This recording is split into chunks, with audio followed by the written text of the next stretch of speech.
Good afternoon. Since 1977, snooker's old masters and its new have created moments of sporting artistry in this very theatre, captured beautifully by Sheffield painter Brian Smith. But who will be the subject of his next work over the next couple of days? 2,345 frames have already been played in this year's Betfred World Championship, from the qualifying rounds until the end of the semi-finals. 35 more over the next 2 days will tell us who'll be champion in 2016. Will it once again be the Englishman, Mark Selby, or will China's Ding Junhui finally win it at last?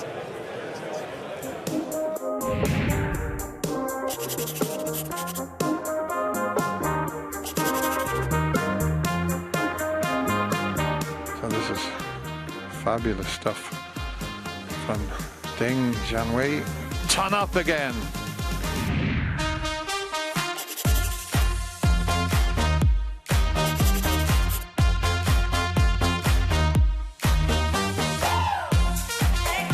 Oh, tremendous pots. Well, you can't hit a ball much better than that.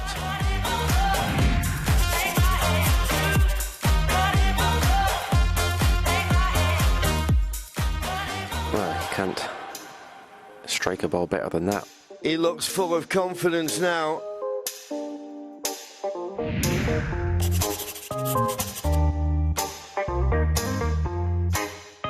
He's played it absolutely perfect. Great shot. The match now, if you like, of Mark Selby came to the fore.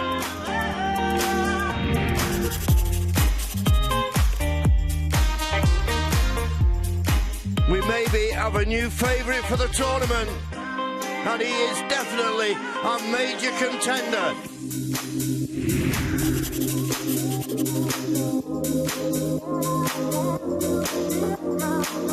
Excellent stuff. Class from Mark Selby. Is the world #1, and he's showing how good he is.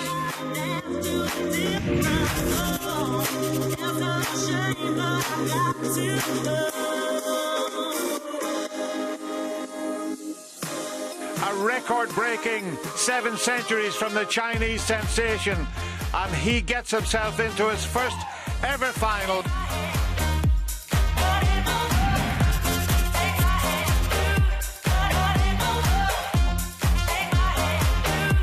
And what a player and what a competitor Mark Selby is. And he has got himself into his second final in 3 years.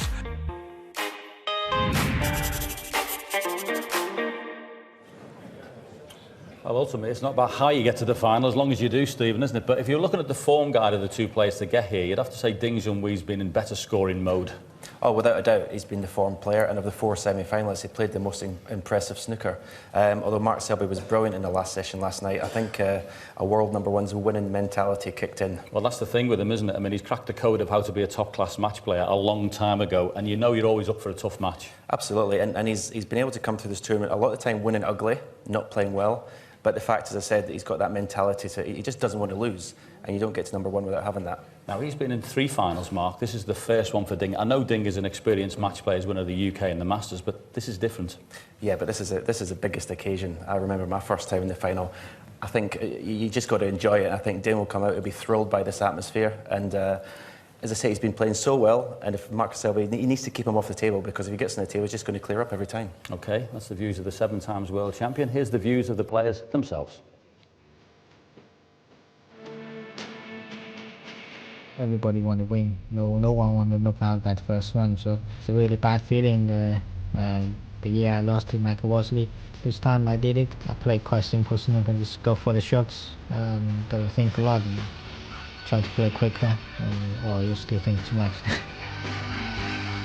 I wasn't performing well, so I had to just dig deep and try and find something from within. Last session was probably the most relaxed I felt, and I felt as I was in control of my game and my emotions. As I say, I probably played the best in that match towards the end when I needed to.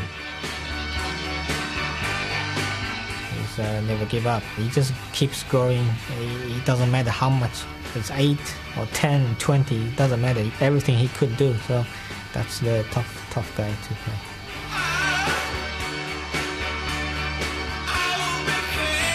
Ding's playing well at the moment. He's got a great all-round game. He scores as well as anyone. Safety's great technique. So yeah, there's not that many weaknesses, but I need to be on my top of my game today. 2 years ago, I won it for the first time, which was a fantastic feeling and a dream come true. Trying to win it again for a second time will be even more special. Everybody's dreaming to win the world titles. I just want to join the one of them, to lift up that trophies and stay with me for a whole year.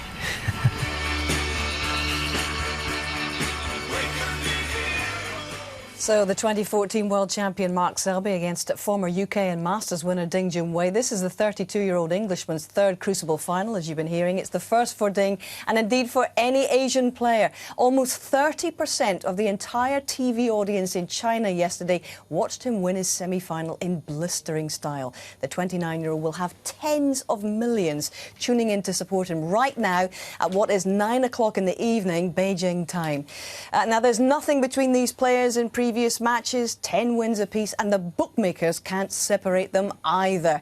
But something is going to have to give over the next 2 days in 4 possible sessions of play, and we cannot wait to get started. So are you ready for the 2016 Betfred World Championship final? MC Rob Walker sure is. Thanks, Hazel. Good afternoon, ladies and gentlemen. After 15 fabulous days of action, this is it. It's the big one. Welcome to the final of the 2016 Betfred World Snooker Championship. Another chapter of sporting history is about to be written in this marvellous arena, and this one could be an absolute cracker. So let's get the boys on the bays.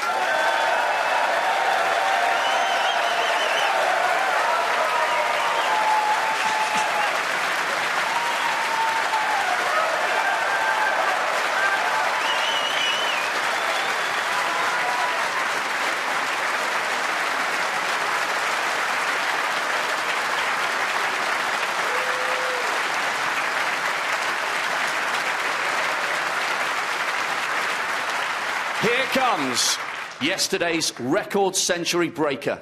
He is today's history maker, the first Asian player ever to contest a World Championship final. He has been in sensational form here in Sheffield, 11 times a ranking event winner. But this is the match that will define a lifetime's work. An entire nation are on the edge of their seats on the other side of the world. So enter the Chinese dragon, Ding Junhui!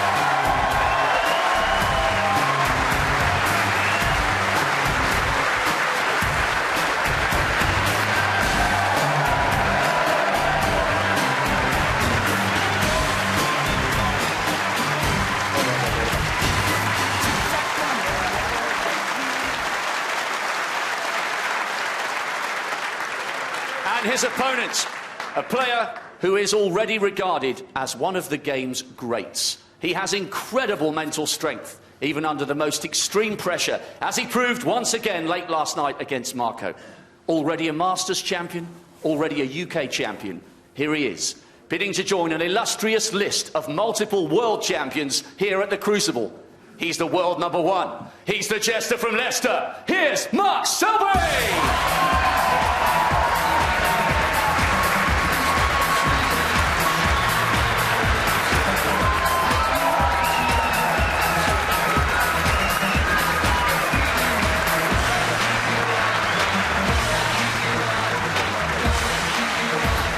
So a completely new and special feeling for Ding Junhui, who first came here as a 20-year-old in 2007. Incredibly, he was ranked second favourite before he'd even played a match in this arena. It's taken him 10 attempts to make it to the final. And he's playing a man with great experience. 31 years after the most famous Crucible final of them all. While it's Steve Davis and Dennis Taylor who are together again, this time in the commentary booth for the opening session of 8 frames this afternoon. Bring it on, guys. We certainly will, Hazel. Good afternoon, everyone, and welcome to finals day at the Crucible Theatre. And what an atmosphere as both players were introduced into this magnificent arena. Thank you. The first frame. Ding Junhui to break.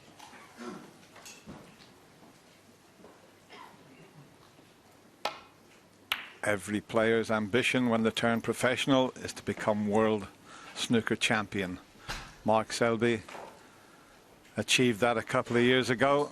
Can the Chinese sensation Ding Junhui win his first world championship?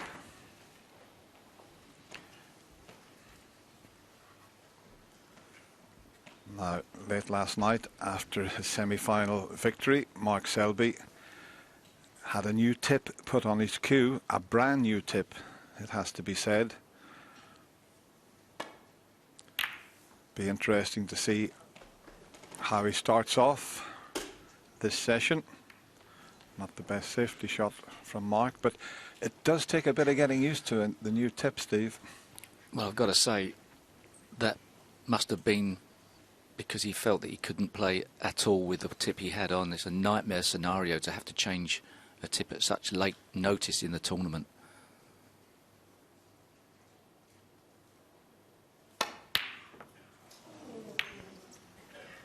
That was a nervy shot from Ding Junhui there, but he hasn't left anything.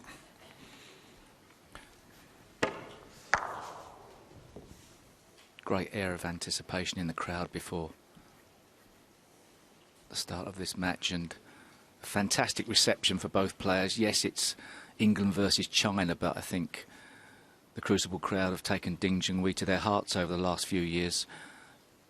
Arguably as much support for him as for Mark Selby.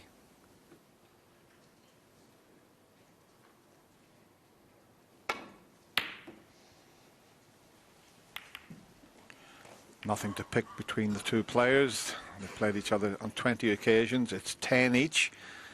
But one of the significant wins was Ding in the 2011 quarter-final of the World Championship. Defeated Mark 13-10. Now those 4 colours now are in perfect positions to try and get in behind.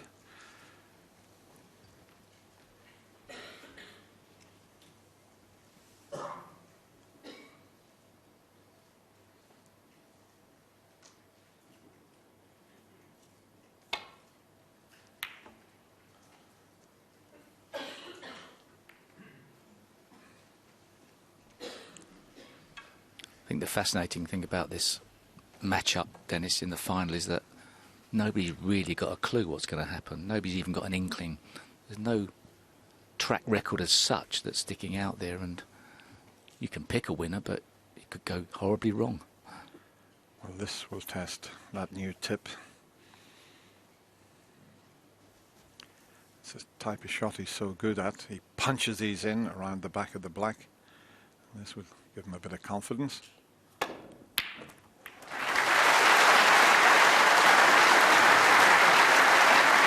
Well, he's flicked the other red over the pocket. It was a good pot, but As we show you it again. Just flicking that red and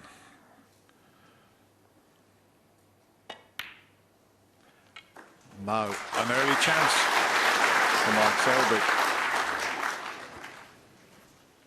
Picking up where he left off last night, he was in absolutely superb form by the end of the match with Marco Fu. Tip looks to be played in. Put that camera away, please. Got a light on the front of it. She's knocked a few balls in last night, if he had the chance, but not ideal. I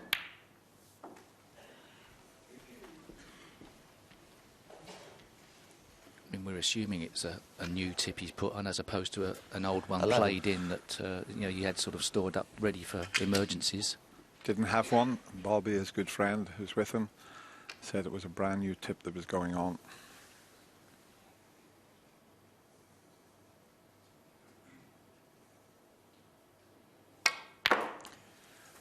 And the way he's controlled that cue ball, there's certainly nothing wrong with this new tip.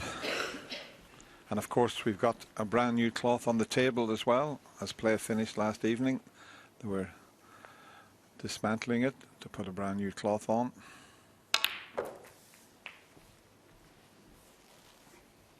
I suppose towards the end of that session, played beautifully. They were just starting to ping a little bit off the cushions, but I'm sure this table will play superbly well over the next 2 days.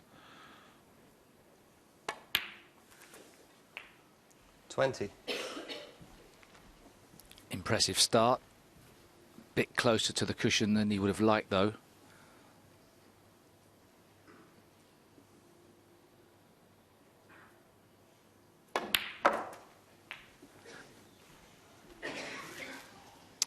And because of that, made it a bit more difficult to get the power on that shot. 27. And guarantee the pot. And also perhaps because the cushion covers have been renewed, just a little bit of a cushioning effect with the brand new cloth. Just slowed that cue ball up more than perhaps he expected.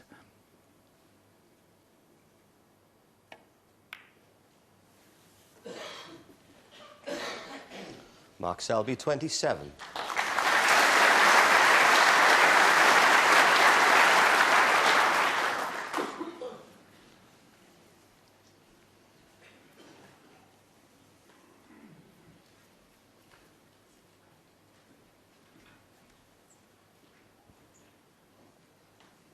No easy path for Ding Junhui back to the safety zone, so might have to leave the white up this end of the table.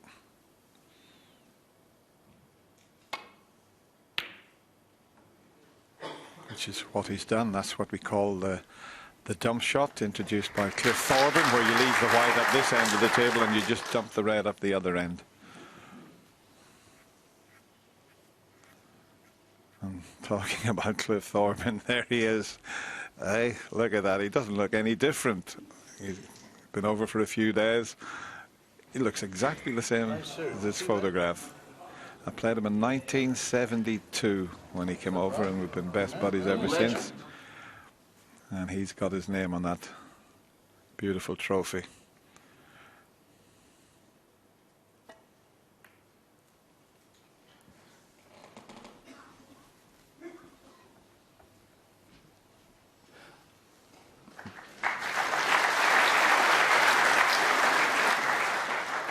Dangerously close to that green pocket.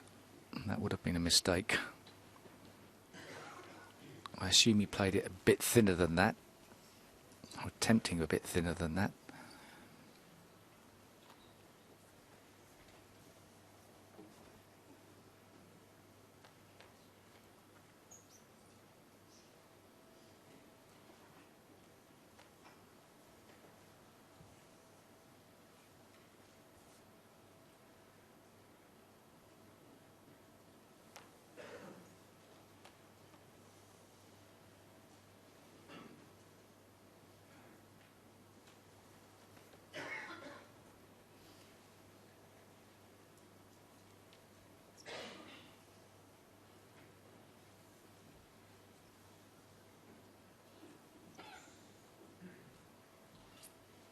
problem for Ding Junhui here is it's unavoidable in playing a safety shot to keep the pack tight. So you can see what he's looking at. It's a very aggressive opener, but he might think it's worth the risk. I think he's mentally turned it down. Well, that would be some shot to take on, wouldn't it? It would scatter the reds everywhere, and not guaranteed. I think the plant, you'd probably maybe get it twice out of 10. Well, is he having a go? Not sure. It's very aggressive, this, if he's going for this plant. No. Yes. Wow, well, that was... I don't know, surely you could have seen a containing safety. I mean, that is, you know, presenting your opponent with a chance to win the first frame, and whilst it's a best of 35, question marks about the choices there.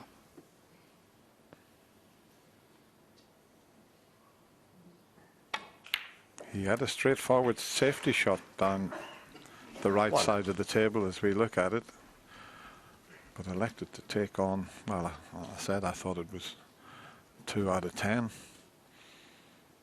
chance of getting it.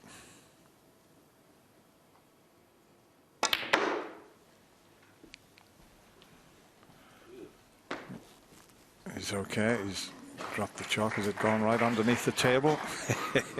That was an awful... It is. Oh. He really didn't hit that very well at all. He completely messed the shot up, and end of break. Could have got lucky possibly and held the pink spot, but it wasn't what he played. So Ding Junhui let off the hook.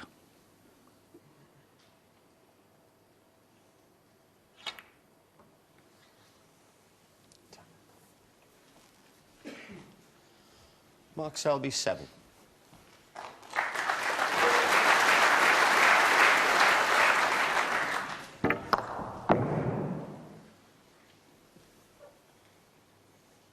Tried to get that cue ball to go wider.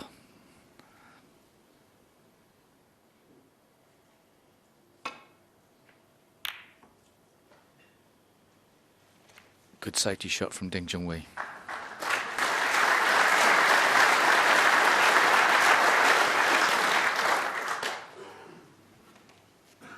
Strange position with that red by the yellow.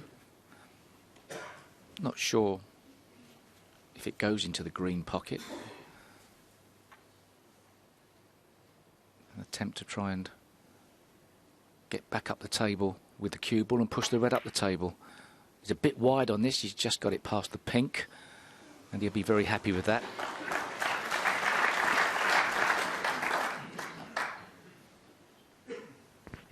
That was a clever safety shot he played there. But look at the black, it's totally out of the game now, red either side of it.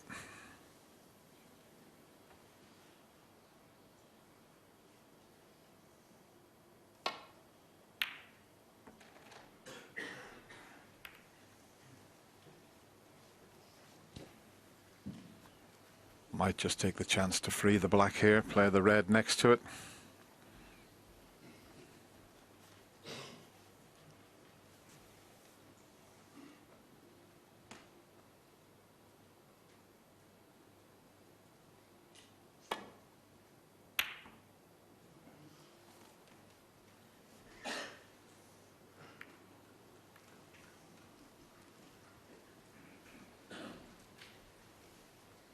Eight frames to be played this afternoon.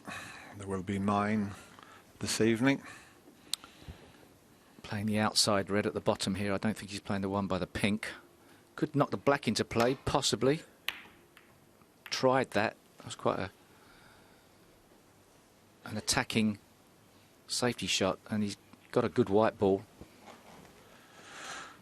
I'm right down the line of the shot, and I think he might just be able to get past the yellow and the pink to clip the red. He'd have been in all sorts of trouble. And he might be in all sorts of trouble if he can't. That's tight. It's a little bit of right-hand spin. New tip, not easy to judge. Perhaps you can just get to the middle of the cue ball.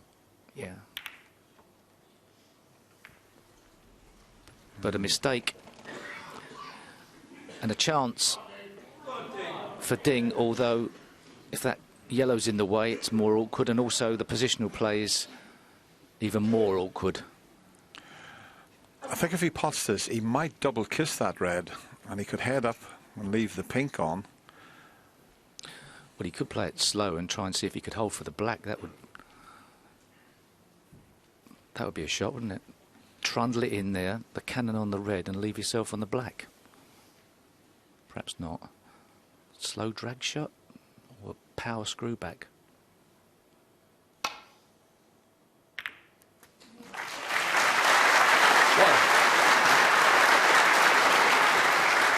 Well, he's left himself a very tricky black.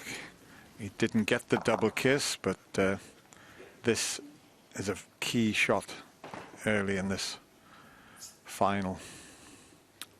He can roll it slow, and if he misses, the black stays over the pocket, so a bit of insurance perhaps.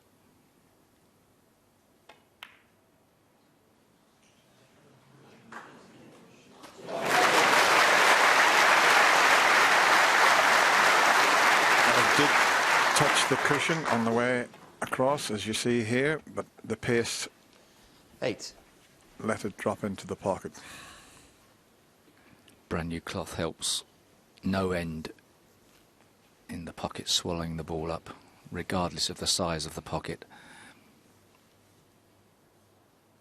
So first realistic chance now with the balls open for Ding Junhui.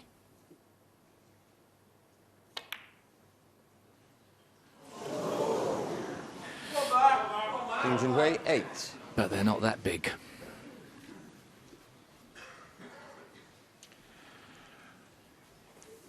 This is now a good chance for Mark Selby.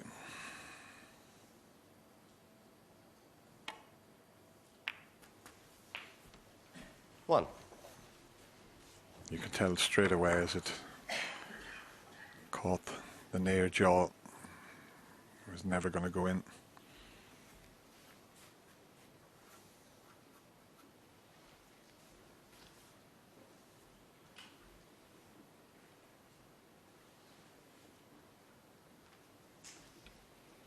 Pretty tense opening frame. Neither player really settled down. And of course, the first frame of every one of these 4 sessions important. It can dictate the pattern of that particular session. I think he's just okay. He's got a little gap to screw between. I think he can hold for the pink again 7. if he just... I'm not sure if he can hold it or... No, he's had to go through the gap, so it wasn't quite 8. the angle to hold for the pink. So it just means he's got an awful long way to travel now with the cue ball. With those 3 reds between the pink and black are available. Or certainly 2 of them are.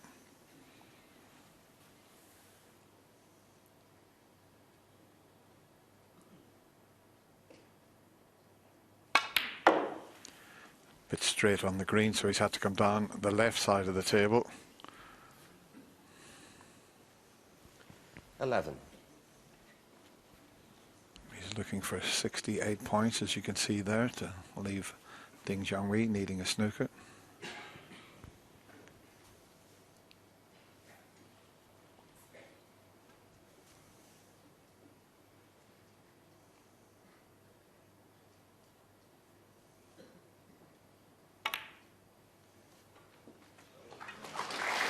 Black must pass the red, so that's useful.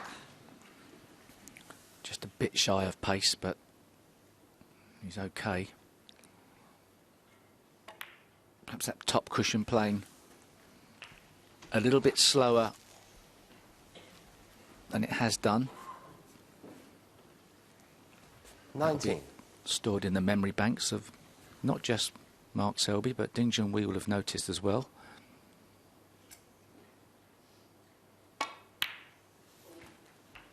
Yeah, even with 20. a new cloth on, the tables play slightly different, but within a frame you know exactly what's happening. You get used to the pace of the cloth and the cushions within one frame.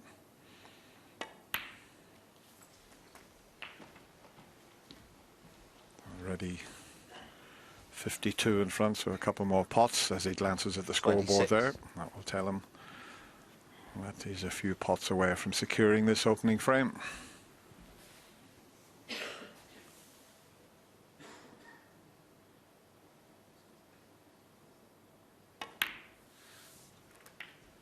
$27.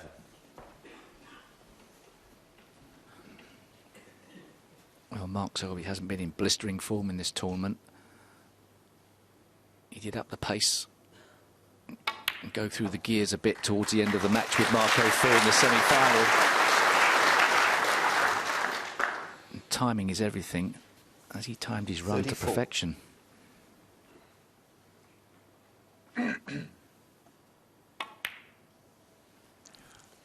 $35. Well, he missed a few tournaments, so he's certainly fresh coming into this year's World Championship. See him moving around just a little bit, not as much as he used to do. It's just a mannerism that Mark's had for quite a number of years. But it seems 41. much better now than 2 or 3 seasons ago. He's just a 42. terrific player to watch.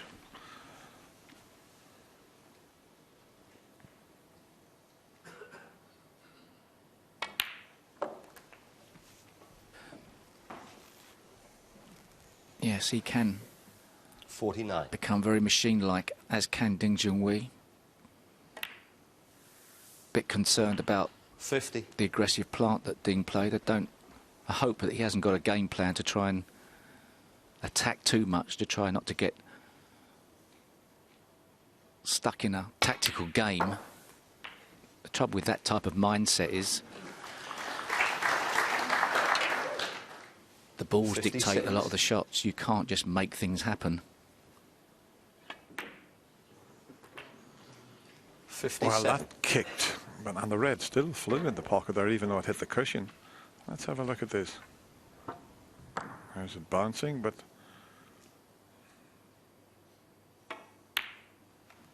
well, this would be a great shot here if he can swing this round and get onto the green. He'd like to clear them all 64. up.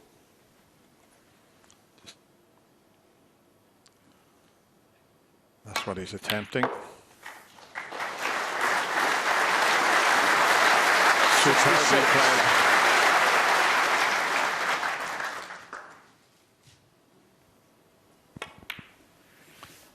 Well, I suggest, Dennis, 69. whilst he didn't win the frame in his first couple of chances, that's a good confidence builder with a new tip on. Yeah, he would have been concerned, but obviously when he had a 73. practice session with it, he would have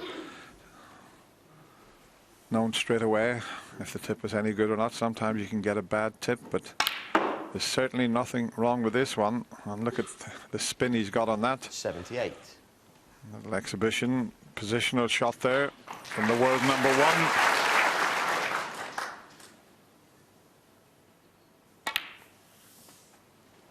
1. $84.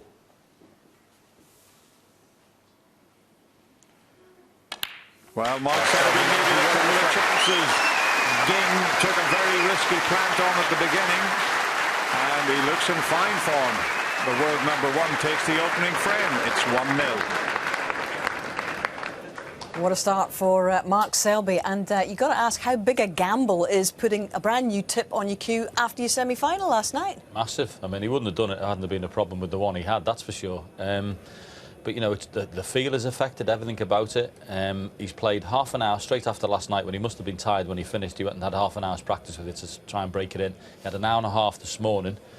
Seems pretty happy with it, and the way he's played in the first frame, I'm actually quite surprised how well he's played with it. Yeah, and obviously he's trying to get the fast start, but more importantly, perhaps, Ding Junhui has been desperate to try and get the fast start. Now, that was a plant that perhaps even you would not have attempted. Even I wouldn't have played that. You said it. Even I would not have played this. I mean, the cue ball, fair enough if you've got the cue ball on the baulk line, you get your hand on the table, and you can maybe screw the cue ball back for safety, but that was a crazy shot. I mean, that's more of a gamble than Mark putting a tip on.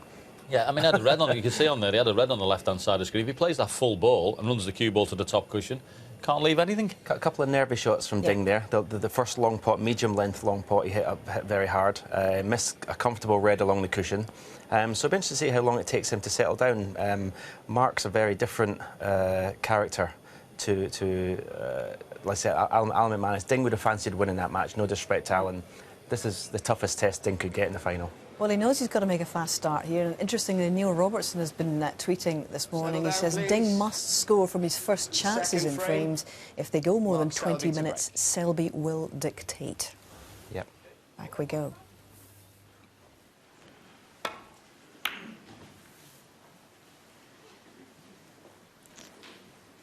As all great champions do, Mark Selby won that opening frame with a break of 90. 91 to be precise. And that is the start that he was after. It's all about whether Ding can settle in sooner rather than later. Nice break-off from Mark Selby. I don't know exactly if he played to get that red back into the pack or whether it just happened, but if you can guarantee that you don't leave your opponent that long red sticking out, that's a massive advantage long term. Of course, every time you set the balls up, doesn't matter how accurately you try, they're always fractionally different.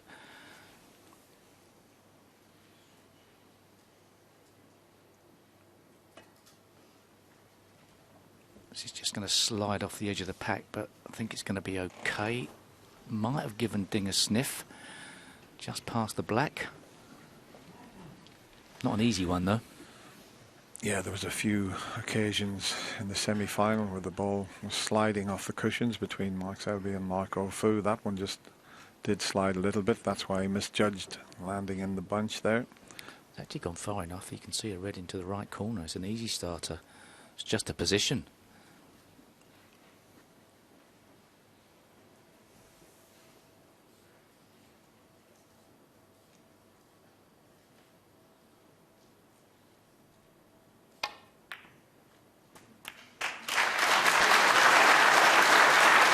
For that, he tried to come across the face of the black and leave it for the other corner, but that'll do nicely.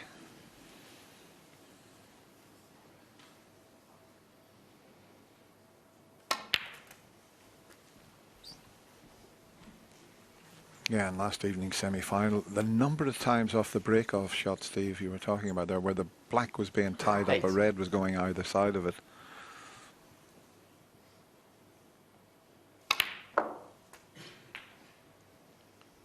Nine.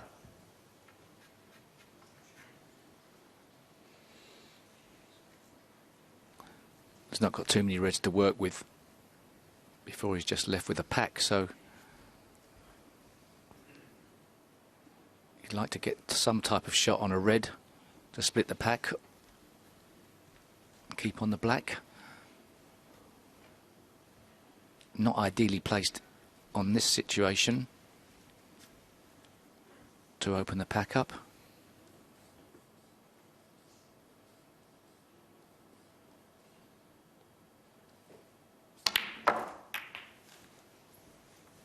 But he decided to play it. He didn't catch the right part of the pack. He was hoping to play, as we look on our screen, to the right through that gap. 16. And that would have sent the cue ball out to the right of the table. He caught the other side of the red and then had to trust to luck. And he got none.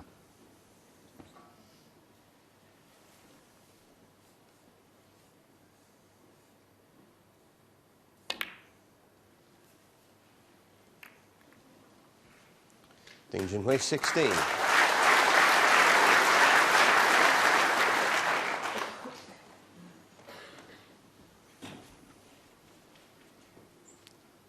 Not nice to come to the table presented with an ideal opening and only score 16.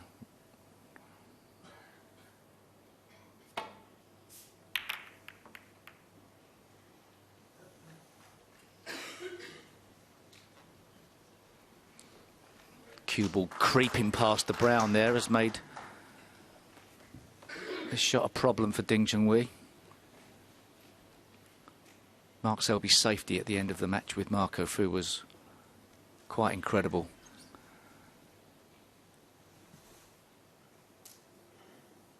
Ding forced to play to the black cushion.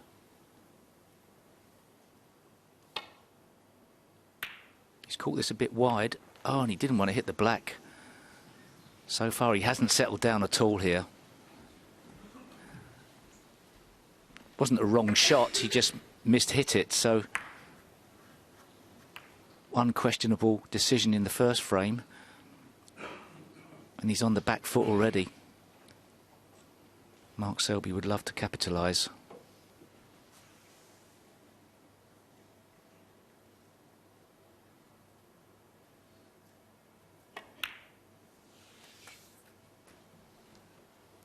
One. Just about perfect on the blue.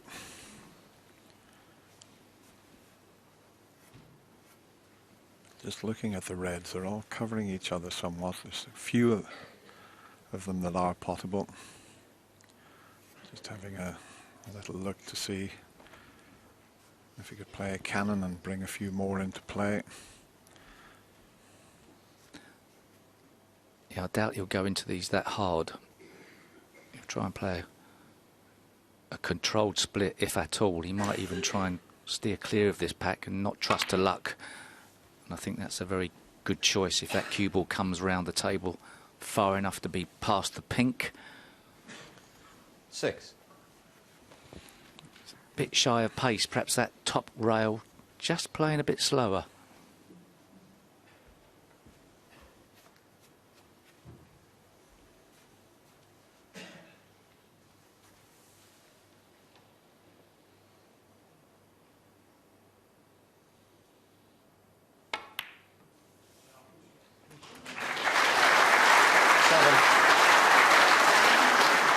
Has he got a slight angle on the brown here? He can play for the red that's near the black spot. There's one to the right of the pink that's available, to the left middle pocket. And if he's got an angle, and there you see it, he clearly has, so he can get up to the reds from this shot.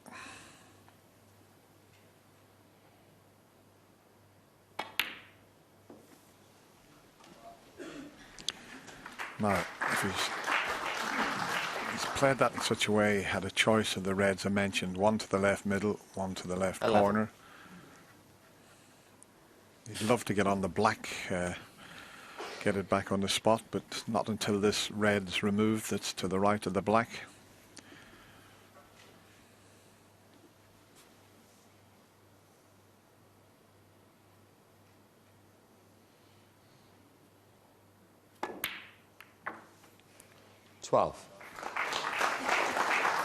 It's okay. Very little to do with the cue ball here for position.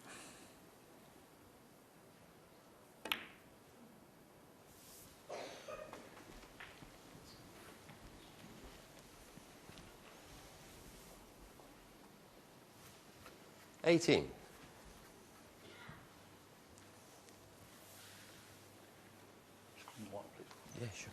Just spotted something on the cue ball there. It's not great. He'll have to play up for the blue here and then possibly down for that red that's near the black spot. He's already thinking about it, Mark Selby. Sometimes, you know, people say, how many shots ahead are you thinking? Very rarely are you more than 2 or 3 shots ahead.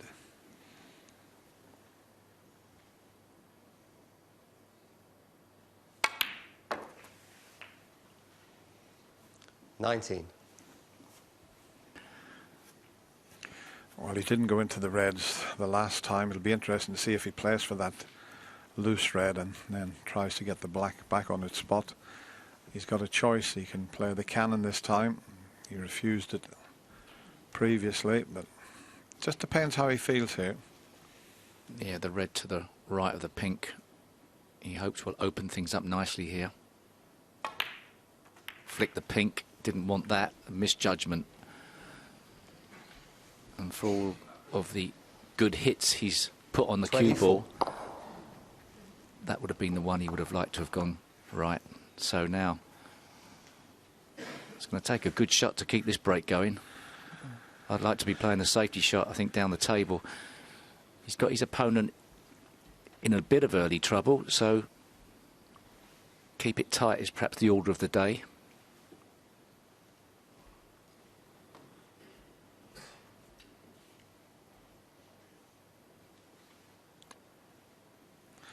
I think he can play a thin one off that red and get the white somewhere near the cushion. You want to try and make it as difficult as possible. So he's thinking about even leaving it in the jaws of the pocket. You don't always have to get the snooker. And obviously so early in this match, you know, Mark Selby 1-0 in front and only a few points in front. It wouldn't appear like he's got Ding Junhui in trouble, but Dings hasn't settled down. Mark Selby will know that, so therefore he's hoping that things go worse for Ding, so keep the pressure on him.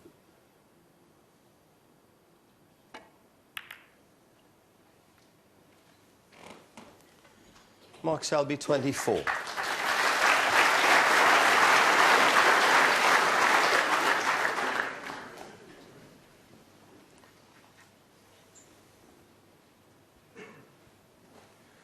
That's just pure experience from Mark Selby. He did look at another shot, a difficult pot, and he could have got on the black, but he quickly decided on keeping things tight.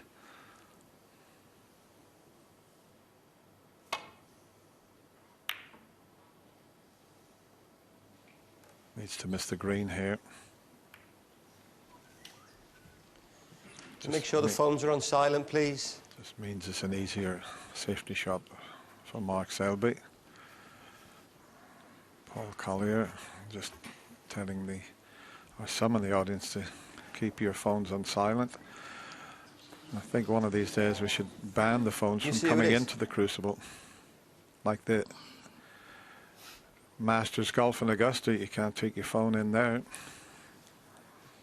Well, Mark Selby revving up for the big long red with screw back for the blue. He thinks the only ball he can leave on is this red if he misses it.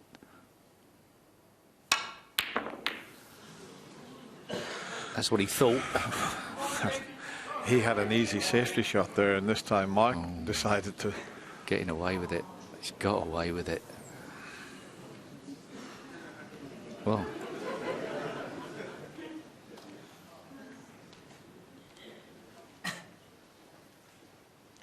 What a result he's had here. There weren't many reds that were puttable up the top of the table. He didn't expect that the cue ball was going to be shoved back up that end with a double kiss, but Ding would have hoped for better.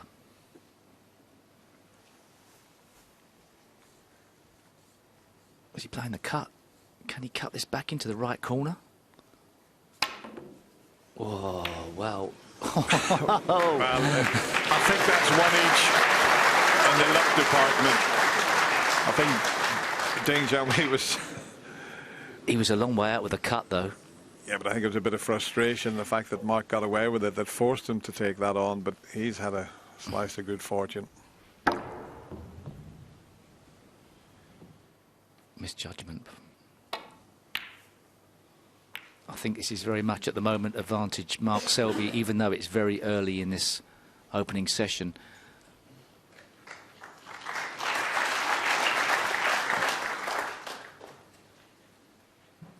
Ding just needs to get a few points on the board and settle down.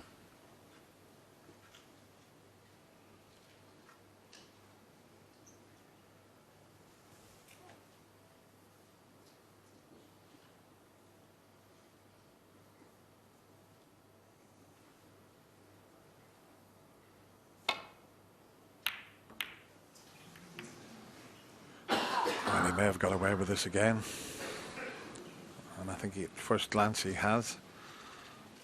Once he missed the pot and cannoned into the reds, he could quite easily have left quite a few on, but he's probably just getting a little anxious. I know it's only the second frame, but he wants to get in, he wants to get settled. But, you know, sometimes you're better off waiting, play a few good safety shots and wait for that chance.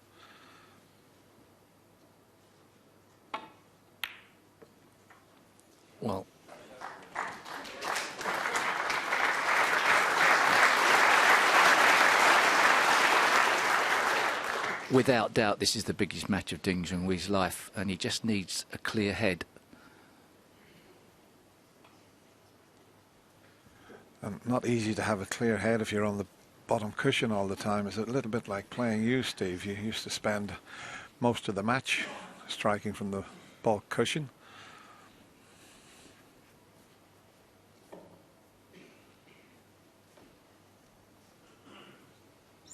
This doesn't look easy. Okay, he's got reds. It's just getting back down the table. It's pretty crowded. Red, green, blue as goalkeepers. Can he just get past that black for the cut? He'll settle for that. Great shot.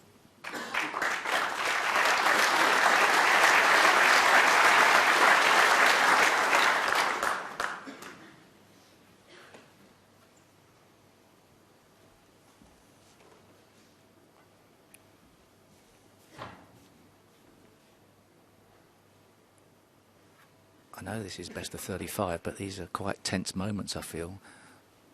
Mark Selby will realise the scenario.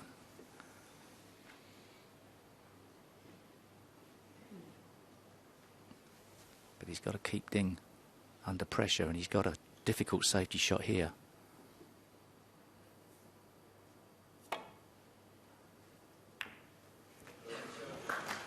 Well, he made that difficult safety shot look very easy. That is a corker.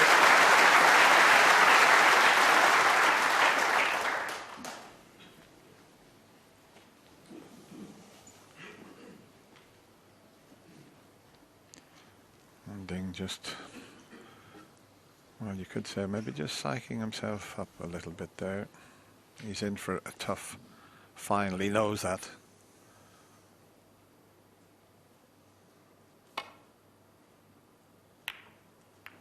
And he's caught the green, and this time he hasn't got away with it. Against Mark Selby, you've just got to be so precise with your safety game to try and give yourself an opening. It's going to be tough because he is a master tactician. Is this world number one?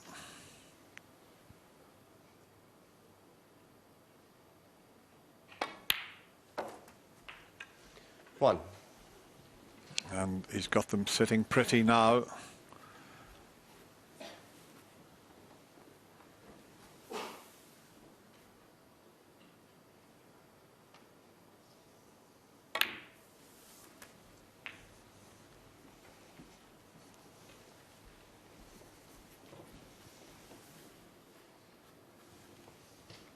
Seven.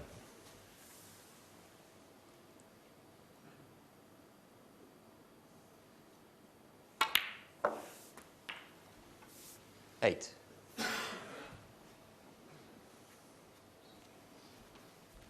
We keep saying you play these longer matches in little mini sessions of 4. Try to get a 3-1 advantage before the interval. If you get all 4, that's a bonus. Yeah, Mark Selby. 15. True predator. If he gets his teeth into you, he doesn't let go. A little bit like Ray Reardon used to be back in the 70s, 6 times former champion. Oh, and all of a sudden, Mark Selby, 15. well, no one's seen that coming.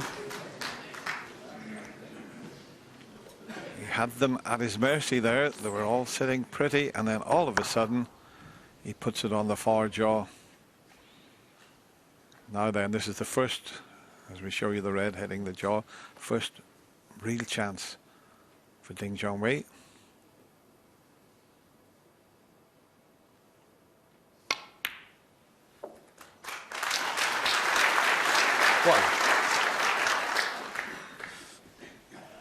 Controlled that well. Could have been forgiven for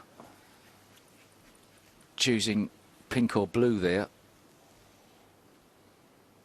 as a positional shot, so he could have hit the cue ball a bit harder, but played the correct shot.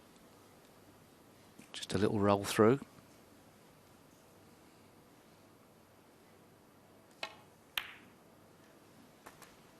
pleased to see that go in. It's obviously looked like an unmissable shot, but as yet not settled down. So a couple more reds, couple more colours just before he gets his cue arm going.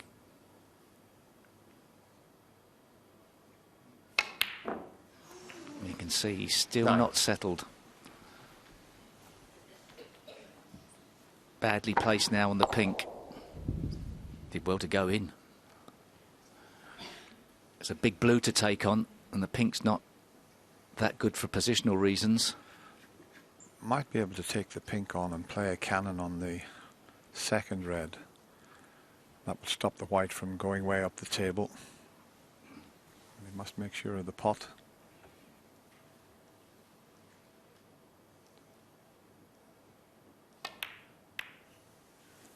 And that's exactly what he's done. But when the pink comes back, it's blocking the path, but using that second red as a stopper there. 15.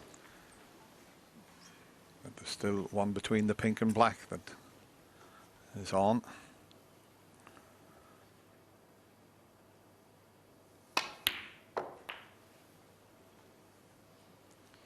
$16.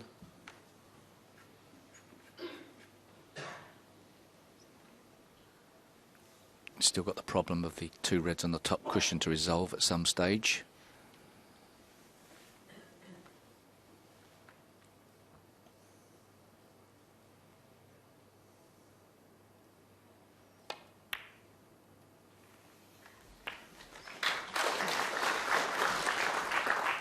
And if Ding Junhui can make Mark Selby pay for that sitter of a red he missed in the middle, it will give him a big confidence boost.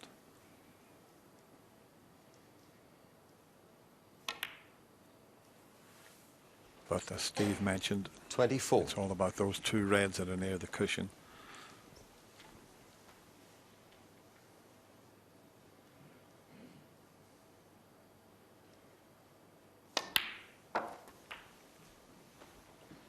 If he gets nicely on the blue, he can leave an angle to come up. And cannon, probably the left of the two reds would be the one 30. that would open things up. Pink slightly in the way, though. That's the only problem. 31. So he might have to come off the side cushion and try to cannon the left of the two reds. Let's have a look at the angle, yeah? Can play this with top spin. There's a bit of a chance, this. Yeah, he'd love this to go right. Can't afford to hit it too hard. Has he cannoned that red out? Oh, he's unlucky, you know. A little bit less pace. 36. Just a little bit less pace to guarantee being at the top of the table should he get an unfavourable flick, which he did get. Oh, if he had hit the cushion first. Either way. It was perfect. He was trying to shift that red into play and guarantee being on the red, so another tricky one along the top cushion. Very missable. Superb. 47.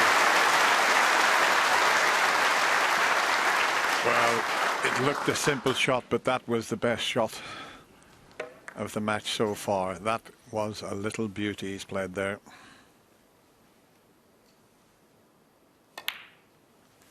So a red and a black. And Mark Selby will need a snooker, and he'll rue that missed 44. red into the right middle pocket. Yeah, making the analogy with boxing, Mark Selby had his opponent on the ropes early in round one, but couldn't seal the 45. deal. Ding Junhui fights back. Yeah, sure.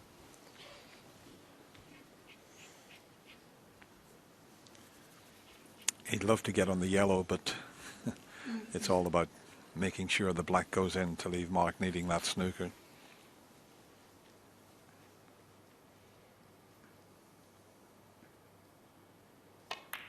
And it's there. As I say, sacrificed a little bit of position there, but only that one snooker needed. 52. So, and we know what Mark Selby's like. when it comes to requiring snookers.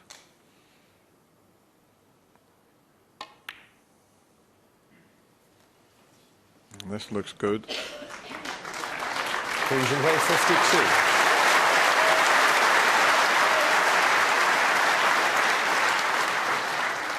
And there's just enough room for Mark Selby to go around the back of this yellow.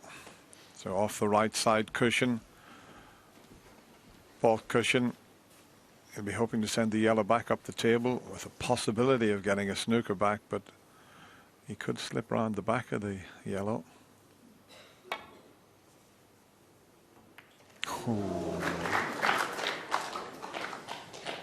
Ding, every chance of getting a snooker here behind the brown. He could play to clip the yellow in. He'd be coming around into a safe position as well, but it's an easy chance to get in behind the brown here.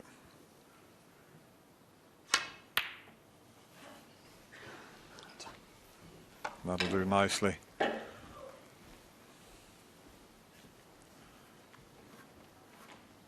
Wow. Big swerve shot from Mark Selby. Now he's coming off the side cushion.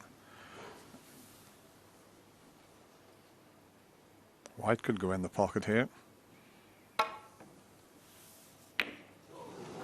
Nearly. Now he can't leave the green on here, Ding Junhui, because look with the green sitting. You know, if he was to leave the yellow on and Mark was to pot it, look with the green sitting. So this frame is far from over.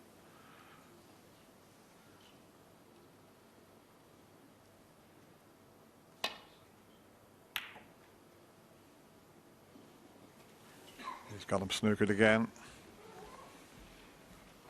Well, maybe not. If he can pot this, he's heading back up towards the green. And all of a sudden, when Ding made sure of the black and didn't get onto the yellow, the frame's not safe. This is a key shot coming up here. He'd prefer the green below the pink, but still possible.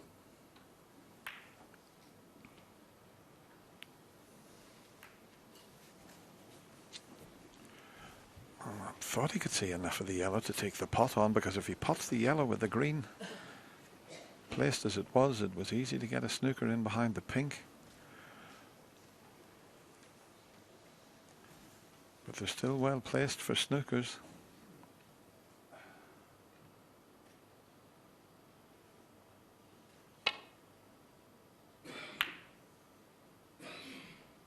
Is he going to find the gap?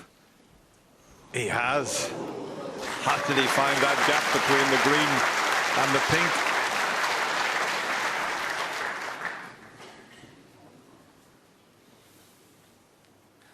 If Mark Selby could get a full ball hit, he could get a snooker back.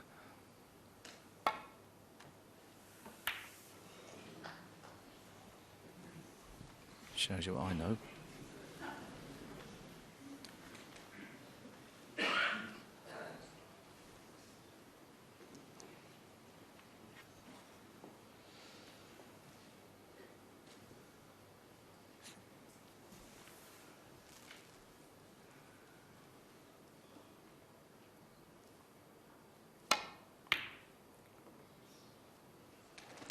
This is a great effort.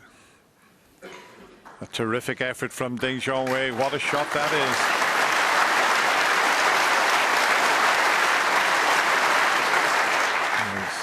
He's certainly testing Mark Selby's knowledge of the angles here.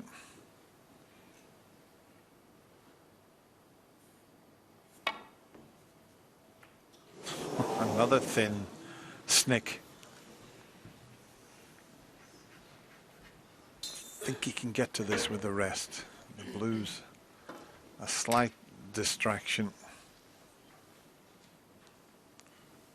I was speaking with one of the referees, though, Alan McManus, had a shot similar to this. It was even more awkward, and if he was to pot the yellow, he won't call two until the rest's removed. That's the rule, just in case you foul with the rest.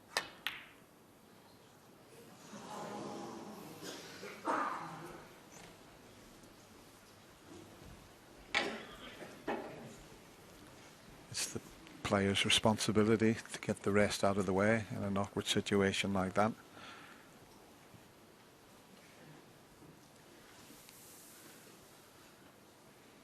And he could pot the yellow this time and get nicely on the green to get that snooker that he's looking for. But he's still playing it on the yellow, and this time it's a snooker. He may be able to swerve this.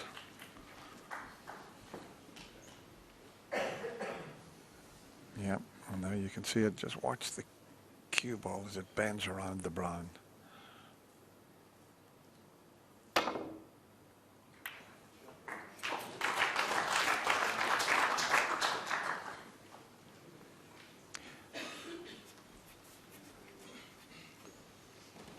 Probably forced to pot the yellow now.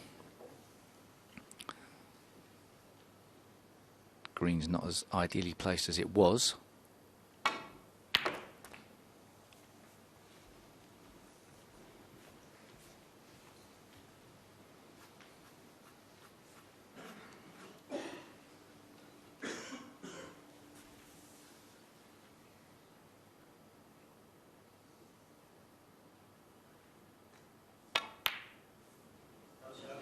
Mark Selby 2. Yeah, very well judged.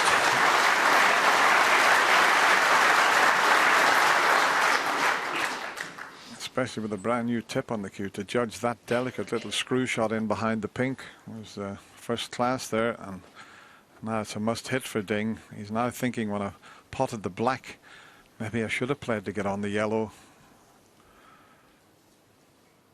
This was a shot where he rolled the black in. He wanted to make sure of the black and hit it too hard, and otherwise the frame would have been well and truly over it.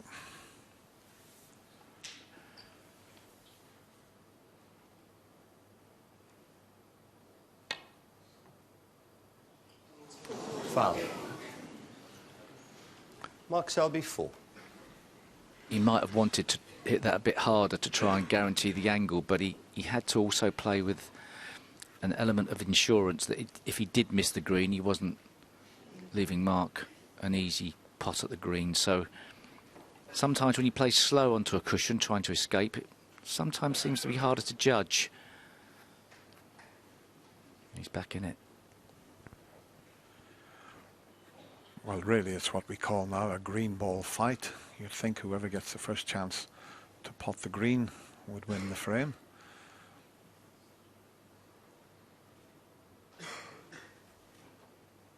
Of course, there was no miss called because the player needed snookers.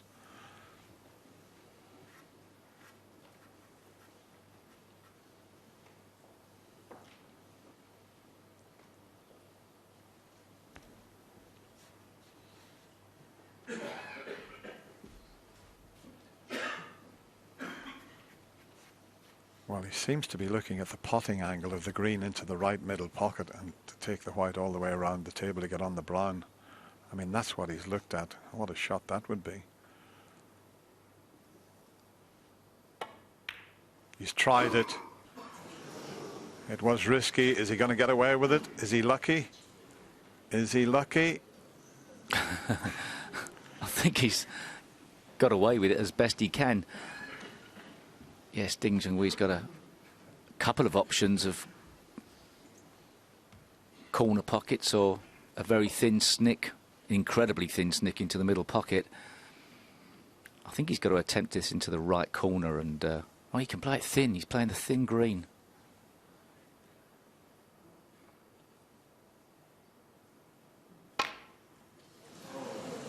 Oh, where's that cue ball going? It's a chance for Mark Selby. Well, I mean, that was committing. I thought for a minute he was going to play the very thin green and try and snooker behind the black or something, but second thin shot, he's hit thick. Well, this will be a body blow for Ding Junhui. 3. Because he had the frame in the bag when he potted the black, but just made sure the black didn't play a position on the yellow.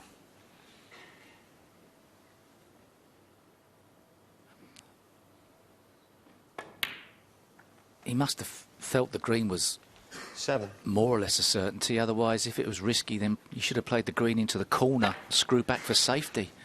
He played it with running side. He's got to play it with the other side. He didn't have to get on the brown. He just needed the green.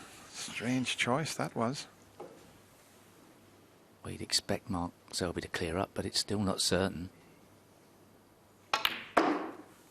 Has he judged the pace right now using the back cushion? Yes, well, this time it's perfect.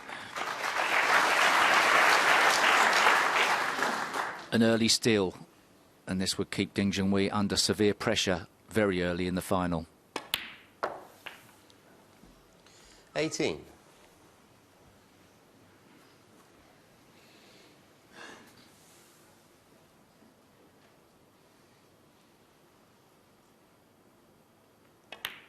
It looked for all the world it was going to be one frame each. Mark Selby needed a snooker. He got it, and he's pinched the frame. And the world #1 now leads 2 frames to 0. And if ever there was a lesson in having to kill off a frame when you got the chance against Mark Selby, that was it. Why is this guy so tough to play, Stephen? I think he's becoming the ultimate long session match player. To me, he can get through sessions playing terribly and still not be losing, and when he plays well, he's still going to win. It's going to be such a big test, this. I mean, if Ding was to win this final, I'd be so impressed, because O'Sullivan couldn't beat him in the final. He got to O'Sullivan. So if Ding can't produce the normal form he's been playing against McManus, it's just so tough to play against Mark Selby. And of course, that will really hurt him. He's desperate to get a first frame in this final, clearly, and yet he hasn't managed to do it. And one or two of the shot selections that he had in that frame, John, how much concern will they be to Ding fans today? I think I'd be very concerned. There was one he played at the start of the frame, a cut back into the mid. I mean, what was he playing there all around the table? You know, sometimes you come to the table and it's just something not on, and you try and force the issue, and it's difficult when you play Mark, because you don't get too many chances. When they come, you think there should be one there for me to take on. He didn't, but he committed the ultimate sin against Mark Selby near the end, not playing position on the yellow. Yeah. Because if you've got to win frames when your visit comes, because you will get 20 minutes of aggravation and you can lose frames, which is exactly what's happened there. This is a really difficult moment for Ding Junhui in this final already, and we're only 2 frames in. Yeah, very, very much so. This first session, if he can't play some good snooker, make some centuries and play the snooker that he's used to being playing, it's really going to put him in a negative frame of mind. And then, well, then Terry's going to have his work cut out to get him thinking positively. And the thing is, Hazel, so far in this final, in this tournament, Ding's attitude has been the best I've seen it. This is going to be a major test for here, because I've completely read this final wrong here. I thought he was going to come out and score heavily, and Mark Selby is just strangling. He's just making sure there's no chances there.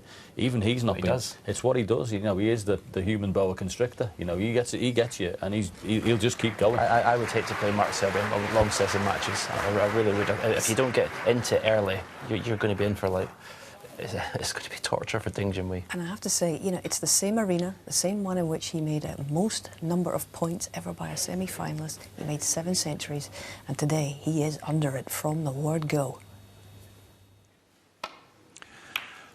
Yes, he certainly is, Hazel, and you don't usually get much expression from Ding, but as he walked out of the arena there, he gives the table a little knock there, so he knew he threw that frame away.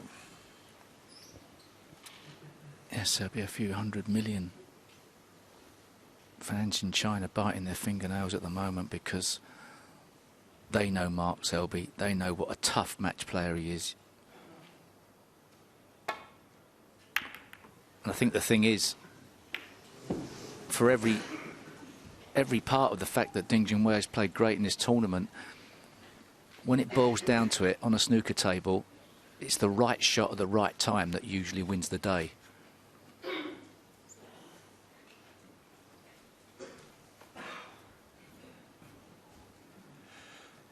Right, he's got a couple of reds now that he can take on here.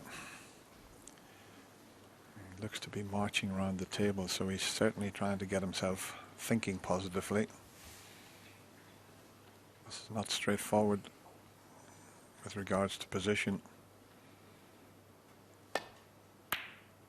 And didn't even get the red in the jaws of the pocket, but I don't think he's left anything easy. He mustn't start panicking so early on, but he wants to get in as Hazel said, he made that record number of century breaks.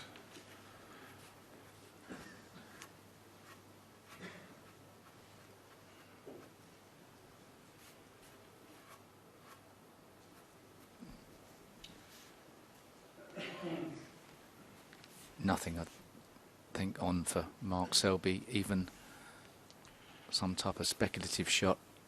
I think he's going to risk this up into the right corner past the blue. He did speculate. Once again, though, with an element of safety. Clever match play. It's the modern day game. If you can see a red and that's the only one you can leave on, it's worth going for.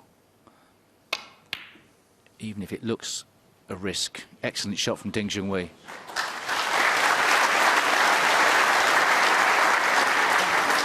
And whilst Mark Selby didn't sacrifice a pot there, he sacrificed the tactical exchange.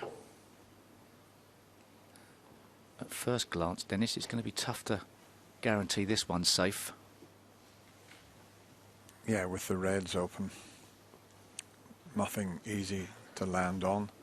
2 cushions and flick the red, try and get back down the table. Not easy. You don't mind missing it. Foul. And a miss. The first time, you'd rather miss it than hit it too thick. That was like his feeler shot, wasn't it? Get the feel for that shot, and if he's put back in, perhaps you can just eke a bit closer.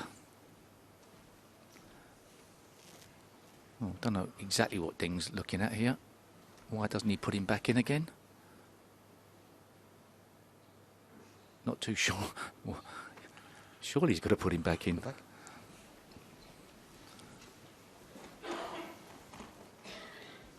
So you'd expect Mark Selby to get a bit closer with this, but I think he's still likely to miss it because he's desperate. Okay. That he just flicks the red rather than hitting it full ball.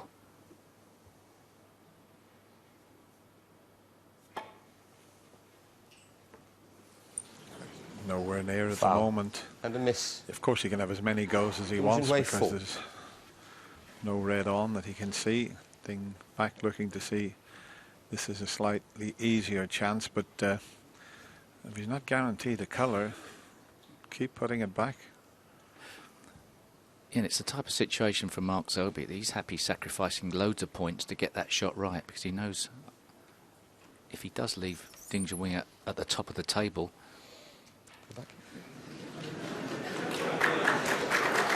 I think he's... Ding's desperate. Ding currently is desperate to try and pot a ball. I mean, that's why he's taking so much time. He's trying to tell himself he wants to pot some balls, but really he's got to put him back in. Okay. Okay. Perhaps he suspects that eventually Mark Selby's going to play this shot correctly.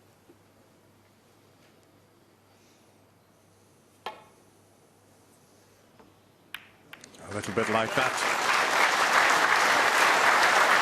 So he sacrificed 8 points, but old Satnav Selby got it right that time. He certainly knows his way around the snooker table.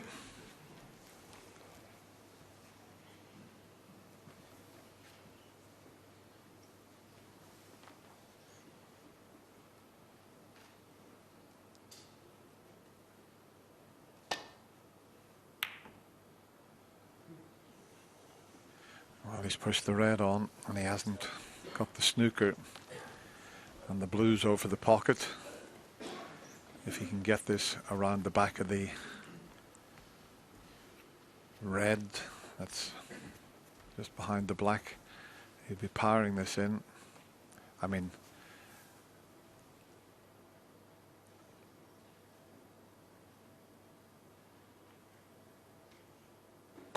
now he's played it gently, he's played the cannon, and it's all gone wrong. He tried a delicate pot there to cannon the red to leave himself on the black. I thought he was going to punch it in because the blue was over the corner pocket. Now what a chance this is for Ding Junhui. best chance by far. 1. How many can he make? That's the question.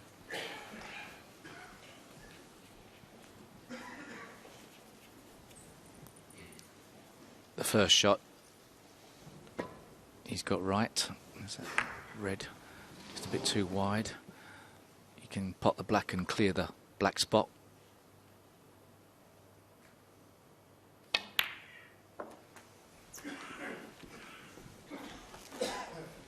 Could have come out better.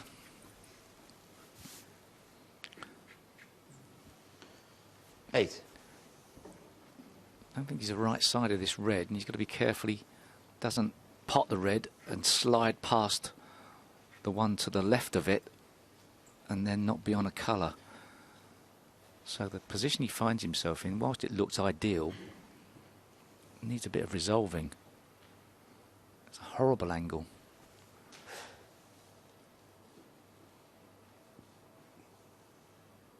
He's going to try and straighten this red up. Oh, he could flick it, was okay. 9.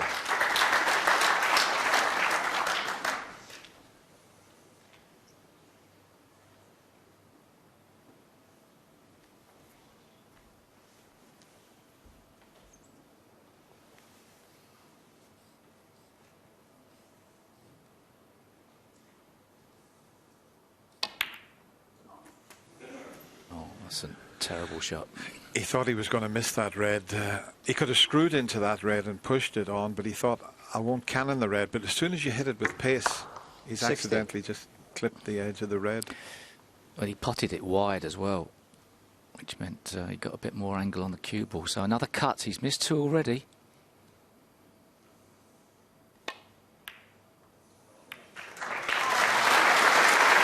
In his lost position. 17. And once again, from an ideal position, unless he's going to really go for it, it's end of break. To play this yellow, big shot. I think it goes past the blue. Can't believe it's the right shot to play, but here we go. Is he playing it?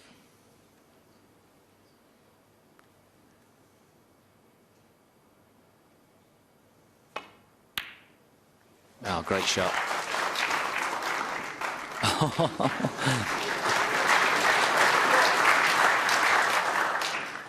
I hated that shot. 19. That's, you know, on offer.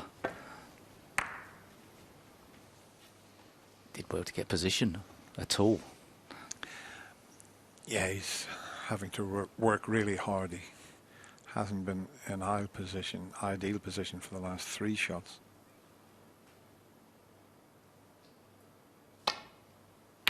That's better. 20 got them back where he wants them.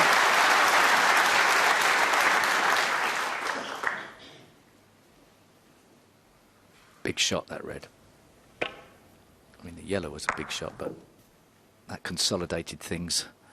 Has given himself a chance to get his cue arm going.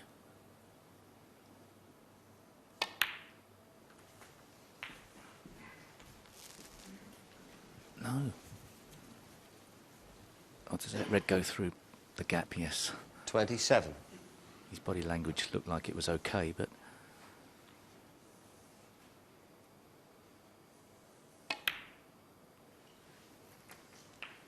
$28.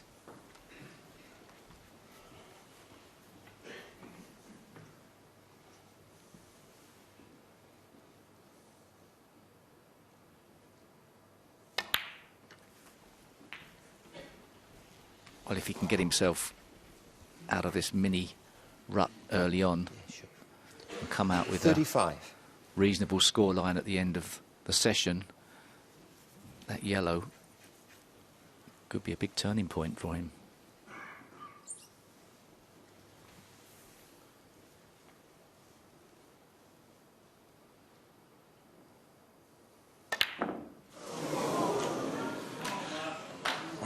Way 35. That was a little lapse in concentration because he knew he had to power it in to get out onto the black, but He never gave it a chance, as you can see. And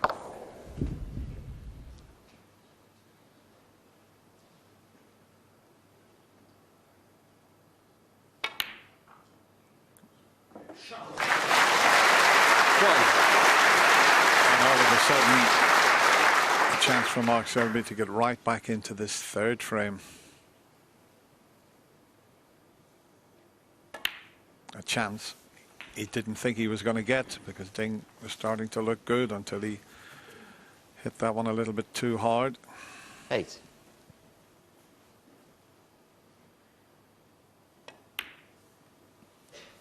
No, and it has to be said, Dennis, that the way Ding Junhui started off this match isn't anything directly to do with the way Mark Selby's playing.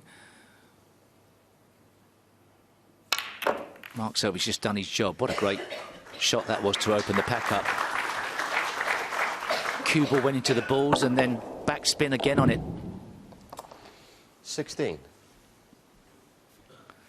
Mark Selby's just doing his job. But he's not ideal here by any means. The way he opened the reds, he could have finished absolutely perfect. This is a long one up into the corner past the blue. It's there. 17.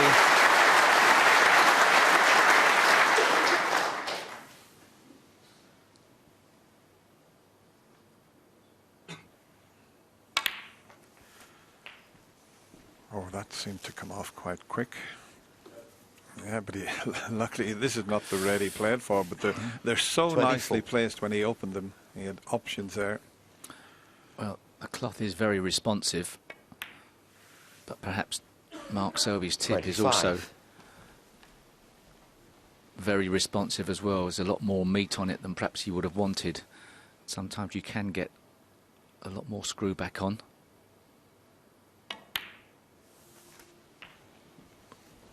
This would hurt Ding Junhui. Well, the last frame really hurt when he didn't finish it off and potting the black 32. and not getting on the yellow, and Mark getting the snooker and pinching it. They all hurt. Every frame 33. you lose, but sometimes it's the way you lose them, because he was in again here was Ding.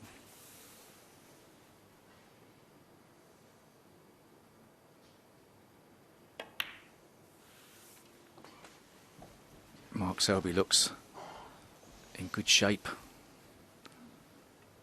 He's had the most 39. table time. You'd expect him to clear these. 40. It's like a practice lineup, that is, across the table. That's what the T lineup we do quite often. 5 reds between pink and black, 5 either side of the pink. He's so used to this position. But of course, when you're out there in the final of the World Championship, it's a little bit different to a practice session, that's for sure. 46.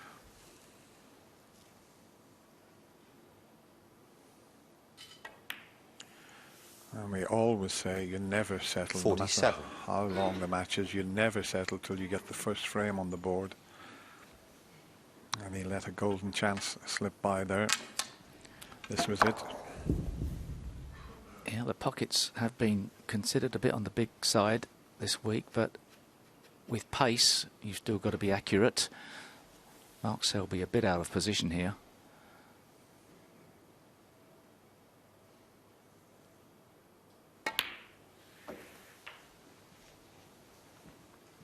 Back.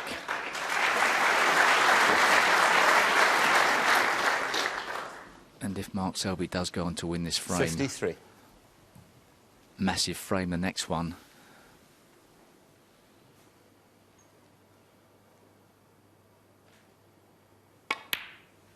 And as was mentioned in the 54. studio, some work for Terry Griffiths. Coach the Ding Junhui.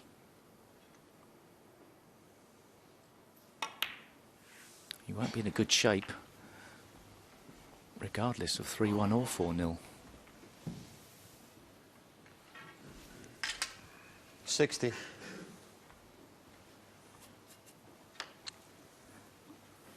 Opened with a break of 91. Mark Selby.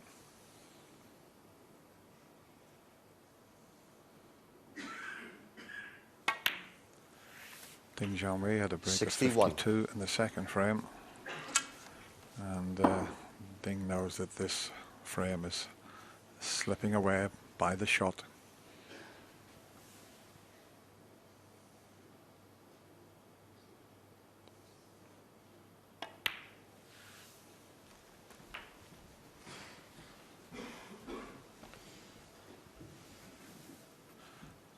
The difference. 67. Doesn't matter the fact that the blue is blocking the path for the green into its natural pocket. The frame will be over by then. 68. Just needs the pink.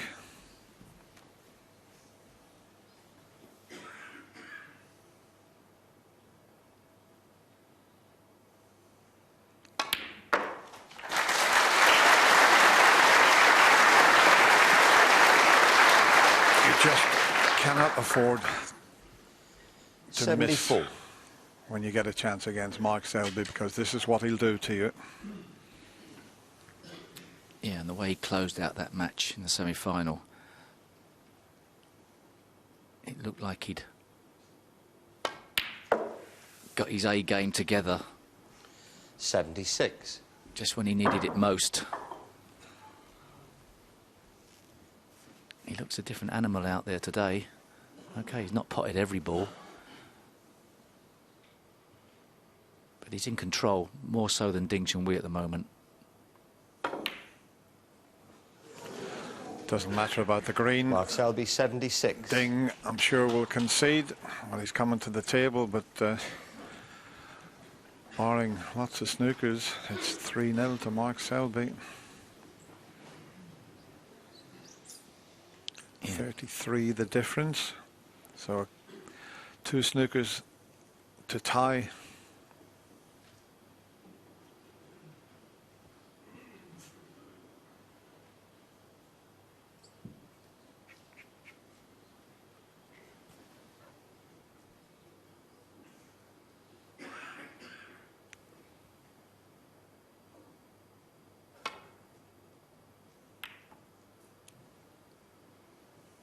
Great try. Not too sure he's going to get any points out of it, but I suppose there is the possibility, if Mark Selby can't get through to the green, going off the side cushion, there's the possibility of an in-off into the green pocket.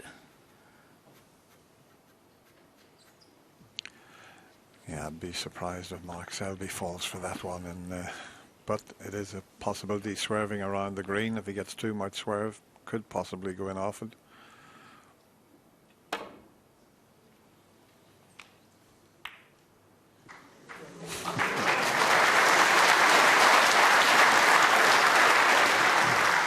Wasn't far off the in off that Steve predicted. The blue's in a great spot to get snookers behind. Couldn't get it thick enough to play up behind the blue that time, but what a good effort to get behind the black.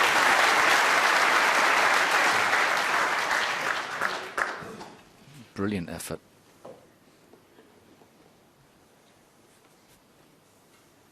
This is quite a big swerve here.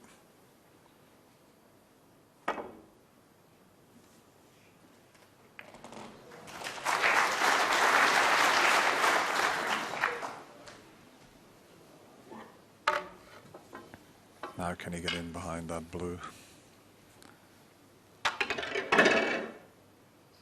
Unlikely that he's going to get these foul points. Can get in behind the blue quite nicely, but just needs to get the topspin on right.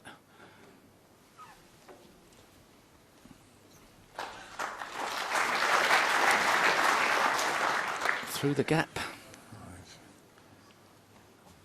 A little bit of swerve just needed. Might even go close to potting this. Look at this shot. He thought he potted that. Tell you what, Dennis, this next frame is going to be a massive test of Ding Junhui's character.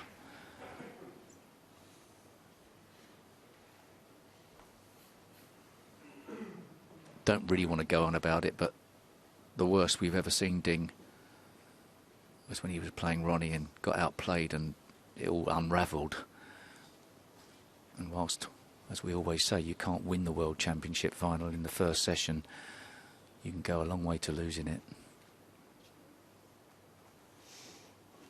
He's got to dig in here.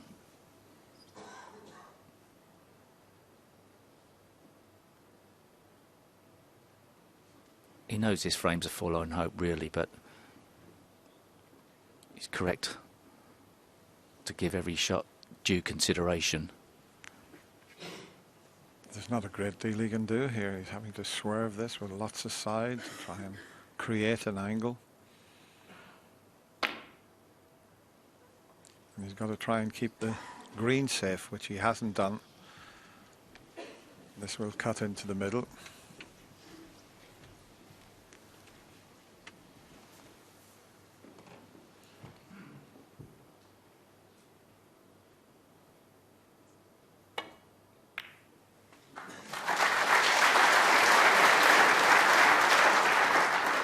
Three.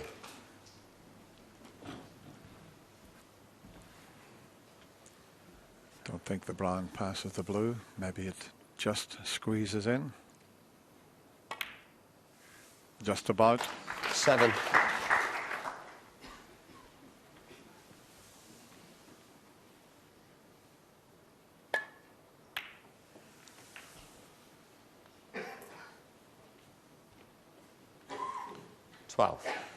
Not making many mistakes, is he? The world #1, that's for sure.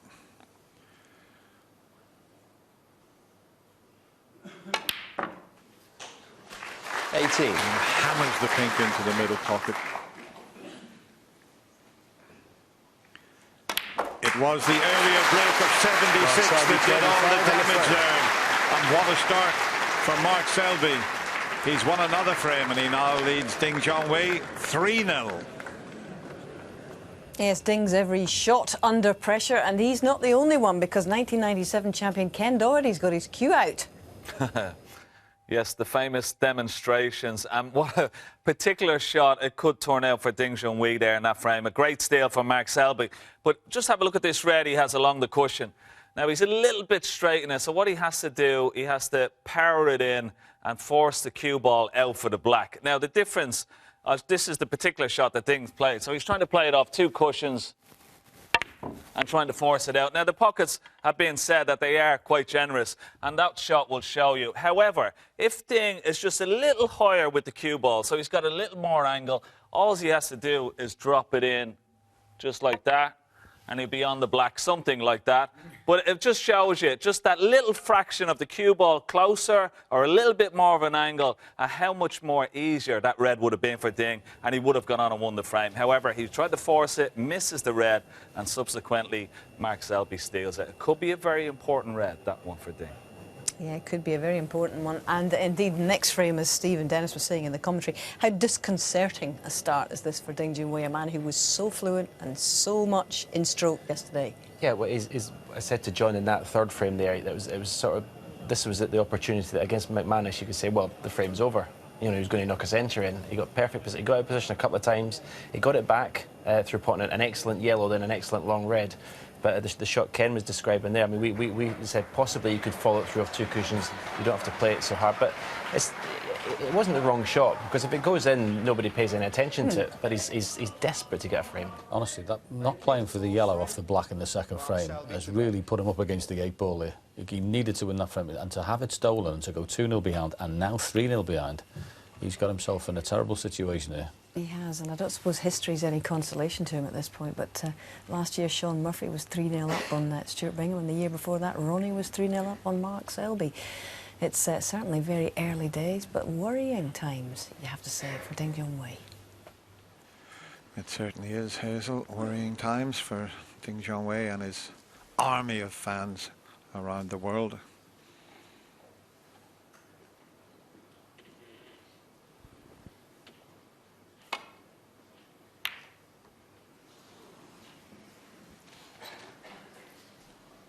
session interval coming after this frame, and the brown has just come to his rescue somewhat there. There's a red into the right corner, but he's hampered.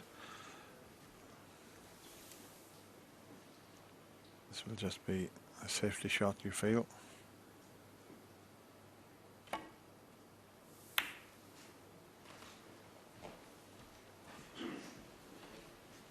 See, playing someone like Mark Selby, your safety's got to be so good to try and force him into making a mistake.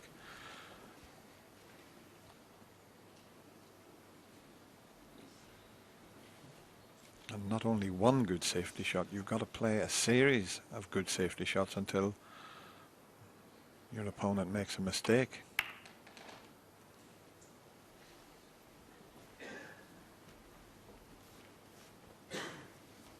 I think that's one of the tough things about playing a player like Mark Selby or a John Higgins.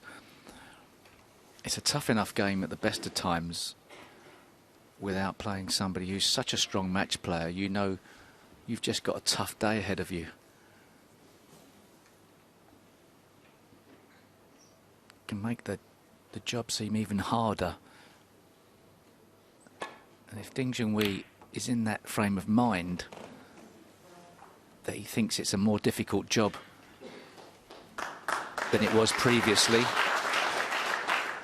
in rounds before, then you put yourself under that little bit more pressure.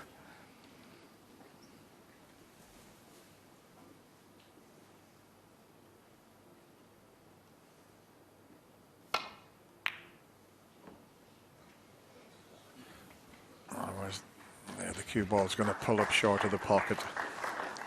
That was a good shot from Ding Junhui there. Had to play that with lots of side so that he didn't career into the reds. Well, this is an awkward shot. Surely he's not going to knock this one in. No, I didn't think so. But what a good shot he's played.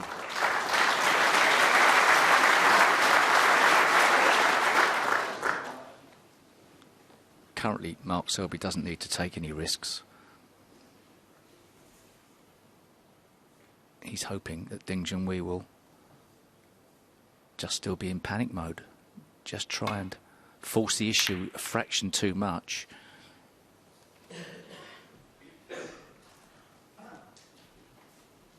Ding Junhui needs lots of patience for the rest of this session.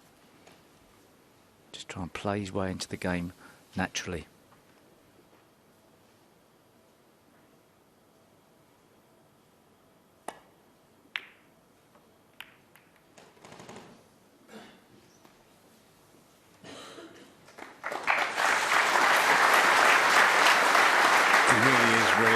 With his tactical play, Mark Selby. That's another perfectly played safety shot, but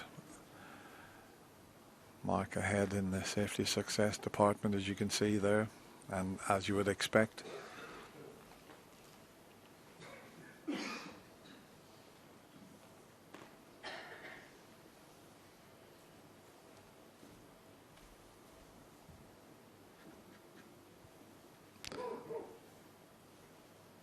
He looks to have Ding Junhui in all sorts of trouble. Ding just coming off the top cushion to lay on the red on the side. That's all he could do. Nicely played.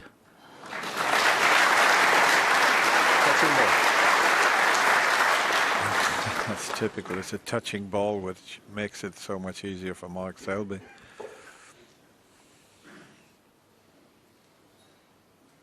It's amazing for the cue ball to travel the distance that it did there and just land touching the red.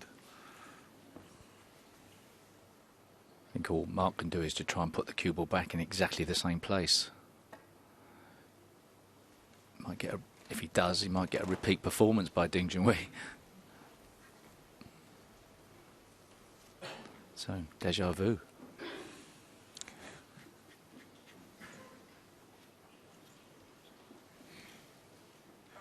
Yeah, you're absolutely right, Steve. That's all he's got available to him.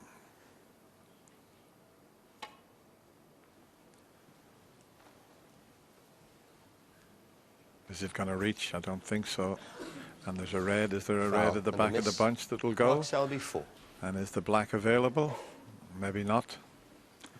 No, the red won't go because Mark had a look at it. So now, you see, he can hit other reds. So it'll be interesting to see if he plays the same shot again. If he comes up short this time, he'll be warned because 3 misses from this situation and you lose the frame.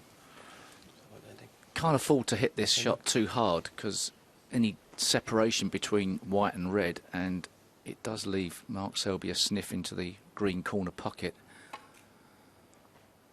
This is harder. It's going to reach for sure.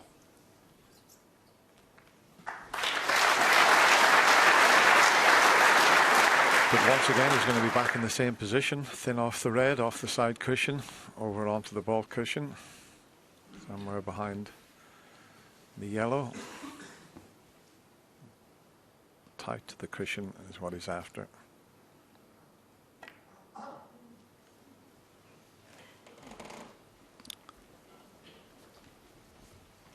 Not quite this time. There is an escape route for Ding Junhui to come down the left side of the table.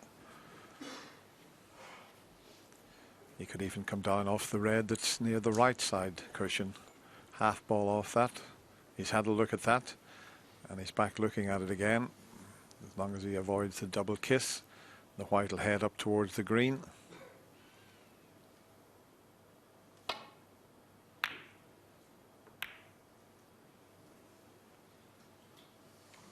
It's a little bit shorter pace though.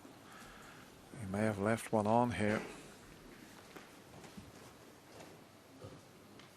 Or maybe not. Certainly a long-range tempter for Mark Selby on the left of the table.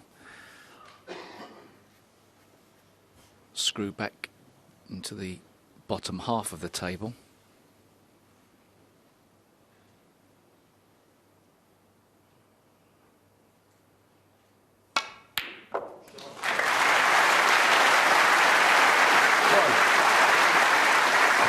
Steve, there's not a lot wrong with that new tip when you knock that type of shot in.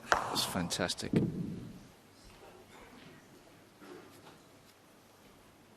How to keep the heat on your opponent in one easy lesson. And it's not, that wasn't defensive, that was taking it by the scruff of the neck. So whilst there's plenty of people at home think that Mark Selby's a defensive, destructive player on the table by dragging his opponent into drawn-out tactical play, in essence, is the ultimate match player. 4.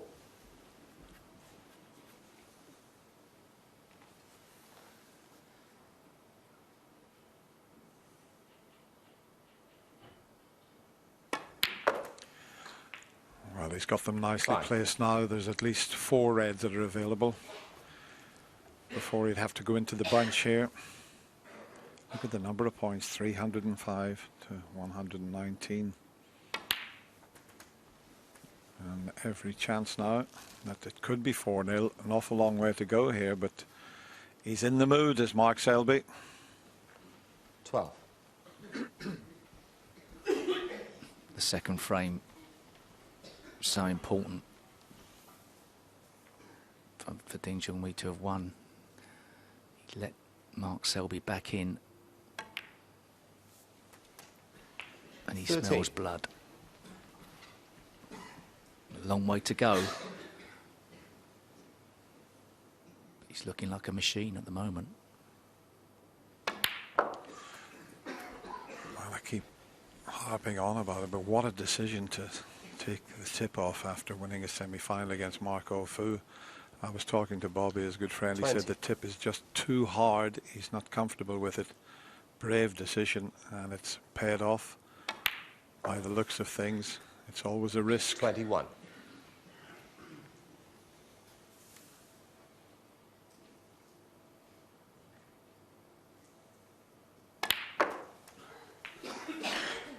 The pack black looks relatively tight, but there's a couple of reds at the top, as we look on our screen, that go. 28.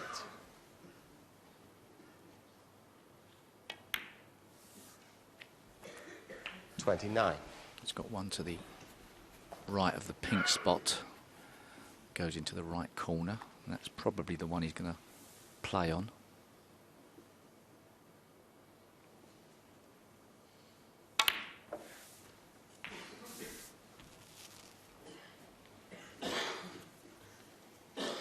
It looked as if they were all covering each other, but there is 36. One available. The one closest to the pink goes.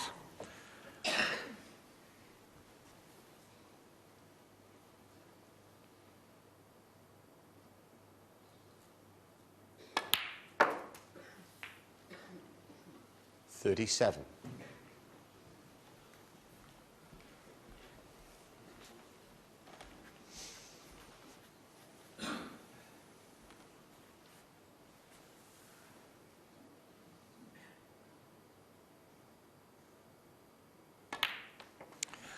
Just played for that loose red, and he's got an angle here to bring more reds into play.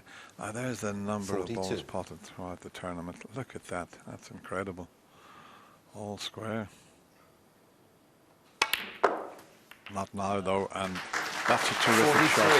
Let's have a glance. The red next to the black might be a little awkward, but he took the opportunity to bring more reds into play there. He's already 47 points in front and looking good for 4-0. I'm not exactly sure if he knew that was going to be the outcome, but he decided to play it as a screw back rather than running through for the black. And if he did read that screw back exactly as he played it, that's fantastic. 49.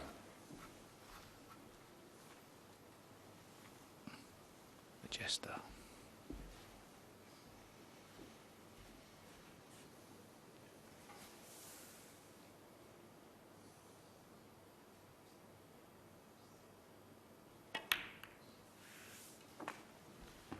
$50. Well, the cannon didn't work out. He was hoping to push the pink on there. So now medium range blue required to clinch the frame. You would say this was the main shot. And look at that shot. Right on the red next to the black. He really is 55. In fine form in this final. This is probably the best he's played. He had a terrific final session against Mark O'Fu.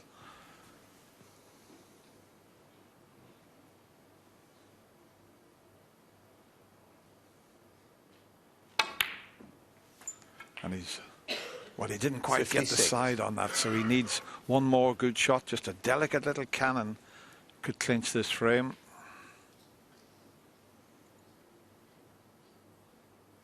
Just a little delicate cannon there needed. He's hit the other one, but that's fine. Any cannon was going to do.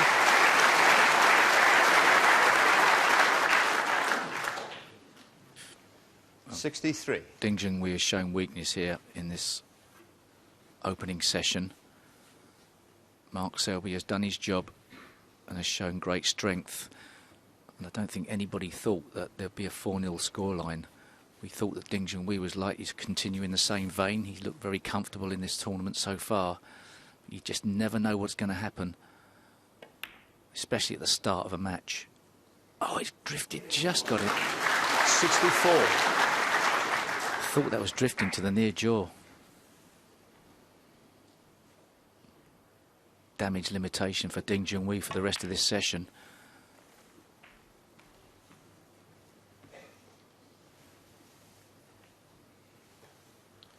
$69.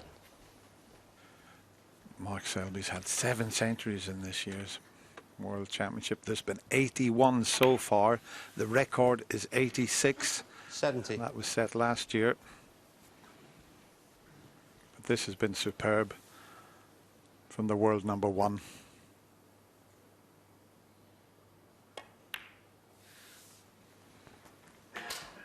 He has made 45 century breaks this season. 77. 416 in his 78. career.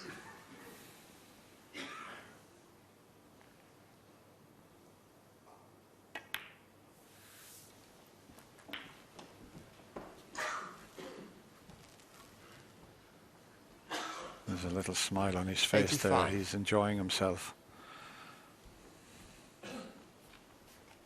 He's totally at ease with his game. What a start.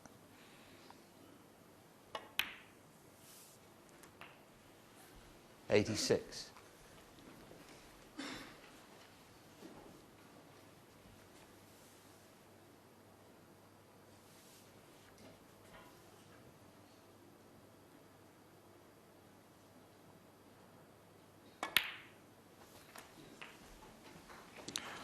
Beautifully played, the way he nudged that red past the pink spot. 92. He's going to take some stopping here in this 93. year's final, that has to be said. The winner here 2 years ago, that magnificent victory over Ronnie O'Sullivan. An awful long way to go, but there's another magnificent century break from Mark Selby. 100.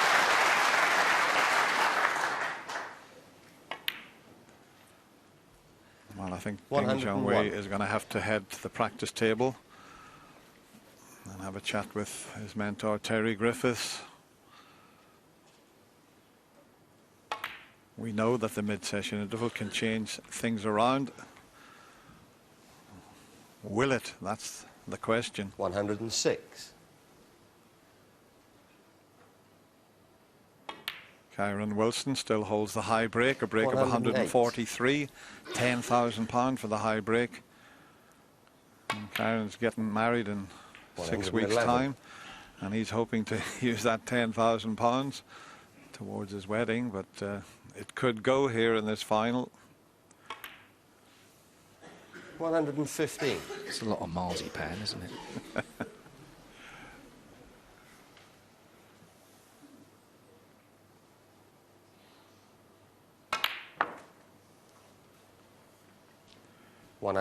An exhibition type positional shot there, low to side.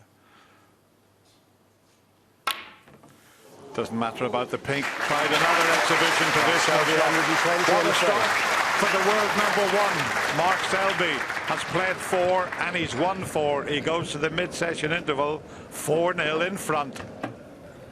Well, this is a turn-up after Ding's devastating form over the last few days in the semi-final.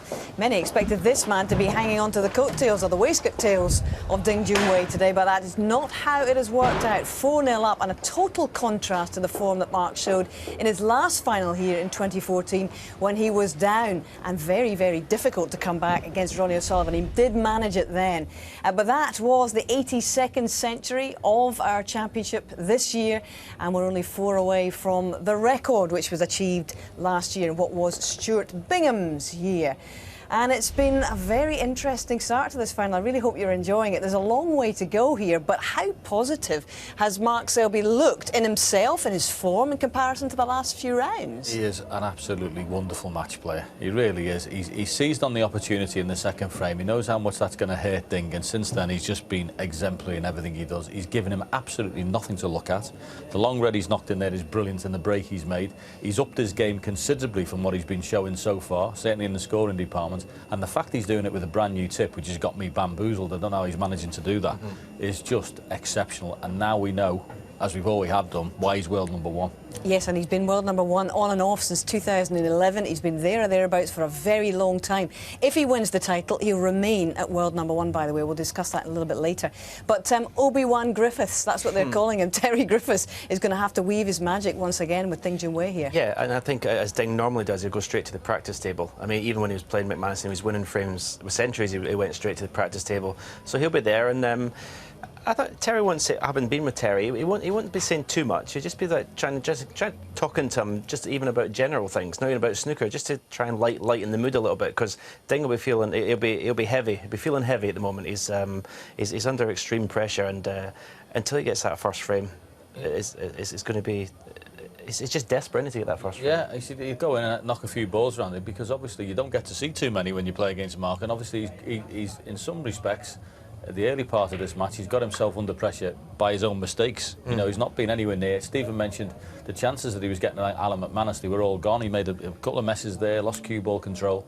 But this is more a test of character than his snookering ability, what he's got on his plate this afternoon. Yeah, there were a couple of dodgy shot selections, as you guys pointed them out, and that's put himself under pressure right from the off. But you could possibly explain those because of the occasion, but he's been punished so severely for them. Yeah, I mean, you could possibly put a reason on his playing these shots. He maybe sees that he doesn't want to get involved in Mark Selby's game of tactical battle. So he's maybe that was a plan when he came out. I'm just going to go for anything, and just maybe put Mark Selby on the back foot, maybe do something that he doesn't expect. But talking about Mark Selby now, he's in just a lovely position in a final. He's just so relaxed. You're so relaxed now. You're 4-0 ahead. You can just relax and play his game. He's under no pressure. He's not been put under any pressure at the minute. But it's just a great place to be in the final when you've got your opponent on the back foot. It's a dream start. He's a bit like the Floyd Mayweather of snooker. This fella. There's all sorts come up. They all try. There's attacking people. There's slow people. There's that. Just finds a way to win. He's got everything. I mean, what does Ding do? You're 4-0 behind. Do you attack? Well, he's tried that. He's tried it, yeah, exactly. Do you try and beat him tactical? Well, that ain't going to happen. So, what is it? He's just got to get in first, Ding, in every frame and clear up in every frame. He's got to go back to the way he played against McManus. If not, this could be it could be an early finish. Easier said than done from his point of view. So much to ponder. Thank you very much, guys. And let's lighten the mood a little bit, from Ding's perspective anyway, because over the last 2 weeks here, we've been royally entertained and no little informed by the Quizmaster Supreme Stephen Fry. So here he is once again with Snooker's version of QI.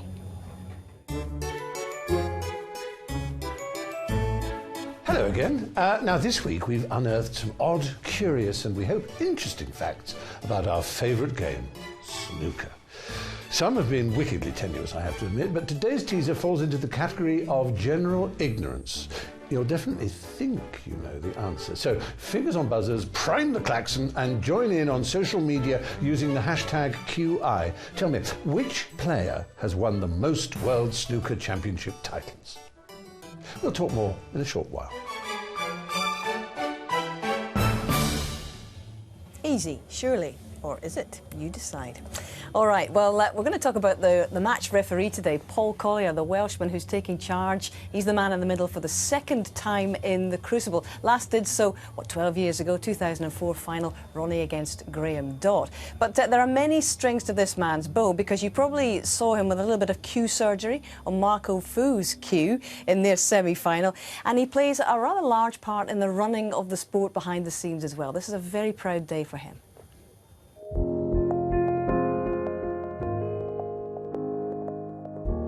This is the one that you always want to be at. You know, I've been lucky, I've refereed all over the world. You've seen history written in that arena. It's just a wonderful place, you know, they call it the Theatre of Dreams, which is pretty much what it is. It's very special. The youngest man ever to officiate at a world final, Paul Collier. Quiet, please. Frame 26, Graham Dott to break. It's a bit like Stuart Bingham said last year, you know, his name's on the trophy now and nobody can ever take that away. And that was pretty much how I felt. It was a very proud time. Ronnie O'Sullivan, 22, frame on the match.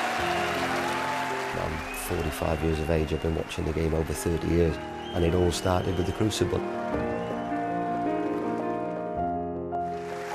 Almost showtime, ladies and gents. Please welcome your referee, Paul Collier. It's all about concentration. I think if you can concentrate, you've cracked it. If you can interpret the shots and you can interact with the players, if you can make the players respect you, then it's just so much easier. There's some players like to be a little bit involved, they like to have a little laugh. And there's other players who, you know, they won't even look at you, they'd rather not be involved, they get in their zone, and you just deal with people different ways. People have said sometimes they watch us at the black end of the table because you've got two cameras there, you've got a player there, and you're almost dancing with it.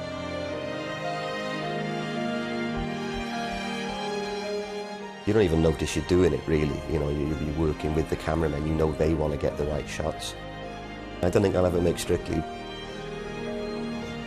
It's nice, you know, because being a player myself, I do watch the players' techniques and the actions as well, and You know, you see the way they time the ball for certain shots, and it's sort of things to help you concentrate.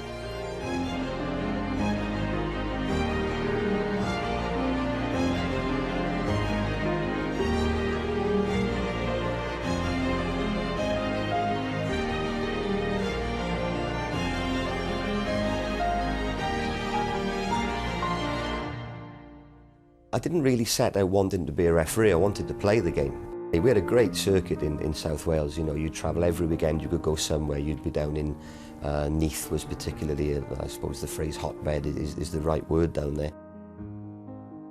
I remember doing matches years ago in clubs, doing quarterfinals of the Welsh Championship and things like that, where you're in a club where there's maybe 60, 70 people crammed around a table, they're all drinking beer.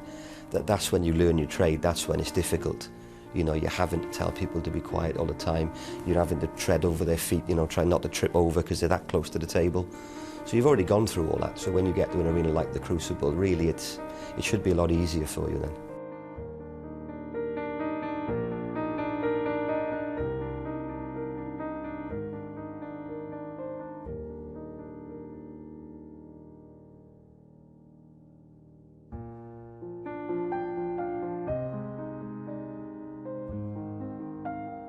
The first stint of professional refereeing I did was at Norbrett Castle in Blackpool in 1992, which was the year the game went open, and the likes of Mark Williams and Ronnie and John Higgins and all turned pro was also my first season.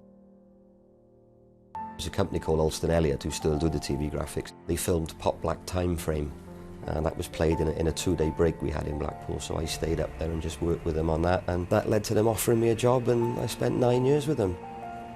I took 5 years out from the game.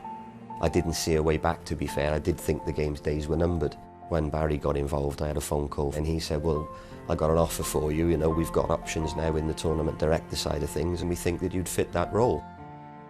I've learned a lot being a tournament director. There's things that, you know, you don't appreciate as a referee. You turn up at events and you think they just happen. You've got 11 tables on a truck that tours all around Europe. You know, the boys come, they put them in, we rig the scoring kit, we do the administration, and job done, and it's quite satisfying. It's a good time to be involved in the game, definitely. The assessing of referees I enjoy. It's nice that we can find enough good referees for what we want. And tournaments like the Welsh, they're a very good grounding for people. You know, you can bring them in, give them experience with the paying public, in big arenas, and with all the best players. The concentration is the big thing for them. You suddenly put them out in a room where there's 10 other tables that they can see every table, they can see all the players, they can see the audience moving around. It's learning to concentrate in that environment. Settle down now, please. I was 21, 22 when I first started off, and I was by far the youngest then. Nobody really came along for years and years after, but there's so many now in that age group, you know, the early 20s, and they're there for the right reasons. And seeing them come through, it is great. You know, there's some of them that the improvement in some of these referees from sort of 2, maybe 3 years ago when they started to the level they're at now is brilliant. And if I see, you know, one of those people that I've been able to help or, you know, bring along and develop, if they did the World Final, that would be awesome. I'm probably a slightly better referee than I was the last time I did it because I've learnt more as the years have gone by. When I called it a day, I thought I'd probably never work the Crucible again in any format. Going up a level now, it's going to be special. And he's doing a fine job, as he always does. He's a terrific person, isn't he? And he's a very, very good referee. Oh, he's top class. He's been around a long time as well, Paul. I've got a lot of time for him. As nearly all the referees who are on there. I mean, they're all really good lads and good ladies, obviously. Indeed. Yeah, but fantastic. But he's been around a long, long time doing his job. It's encouraging to see, and I was actually asking behind the scenes, there are over 150 referees now on the professional circuit. Wow, that really does show you the growth of the game right around the world, doesn't it? Yeah, and like the age of the referee. I mean, I don't understand why personally why they would want to be a snooker ref, but it's great. I mean, obviously it's the 150 is incredible. Huge asset to have the concentration, the focus. Could you do it? Yeah, I could do that. I actually enjoy watching the game and everything. I mean, I wouldn't referee him. Obviously, I wouldn't fancy picking all the balls out for him again. But, no, I could. Yeah, I think so. But you do have to have a lot of focus, a lot of concentration. I mean, you can occasionally miss things now and again as well. But listen, it takes a lot of. Imagine being a ref in that frame yesterday. Oh, the long one, yeah, 76 minutes, yeah. Yeah, that's where focus and concentration comes in, and good bladder control as well, you have to say, yeah. Let's not go there. He's a very handy man to know as well, as he proved with Marco Fu, actually, because he was the guy that did that surgery on Marco's cue when the tip fell off in the middle of the semi-final. It's a good job he was there as well. Yeah, and he did. And speaking of good job, that's exactly what he did, because obviously that had to go right back on in virtually the same way it came off. Difficult with the super glue, and when you've got a tip that's flush to the cue, and he did a great job with it. OK, well, well done to Paul, and indeed he's got another, day and a half of work here in this final. But Stephen Fry set you another interesting question today. Did you get it right? Let's find out.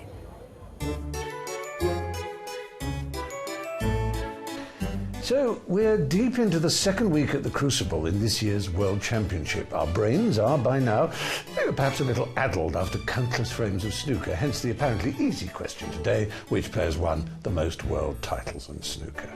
Surely these guys will know that. Now, is this a trick question? Is it a lady or a gentleman? Well, Joe Davis won the most anyway, to start with. 20 times undefeated. Yeah. Rhiannon Evans has won, is it 10 or 11? 11, she's 11. 11, so, and I've won 7. So it ain't me. What, how many have you won? 1? 8? 2? 6, OK.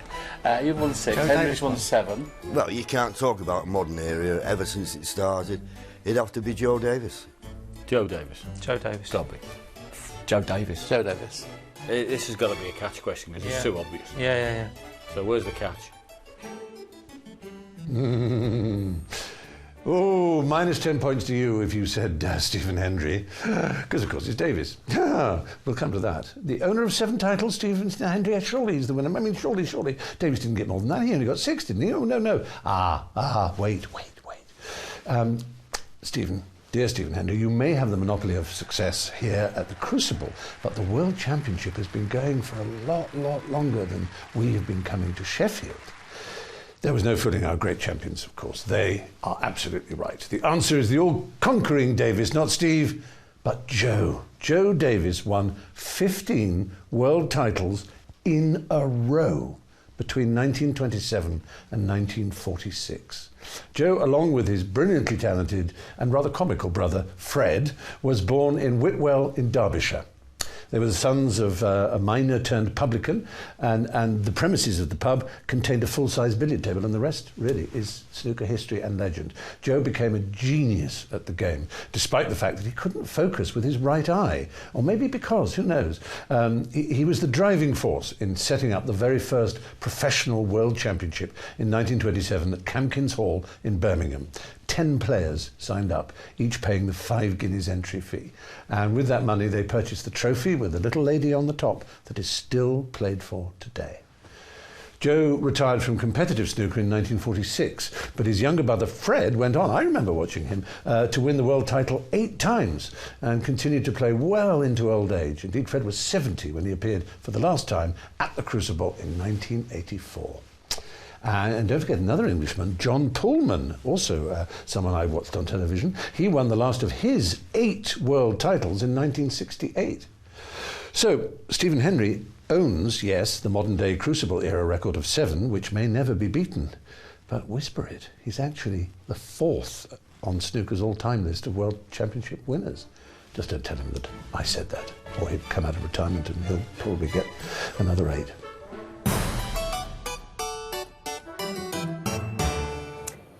So what do you think, Stephen? Out of retirement? 4th. Not happy. I knew you wouldn't be happy with that. But the question remains, John, how many will Mark Selby get? And is this going to be number 2? Well, at the moment, the way the opening session's gone, I'd have to say a big emphatic yes, because at the moment he's bossing the table, he's bossing control of what's going on. Hopefully, the interval for Ding Junhui has made a difference, and Terry Griffiths has made a difference. But this is really a test of character now for Ding in this session with what's coming up. It is.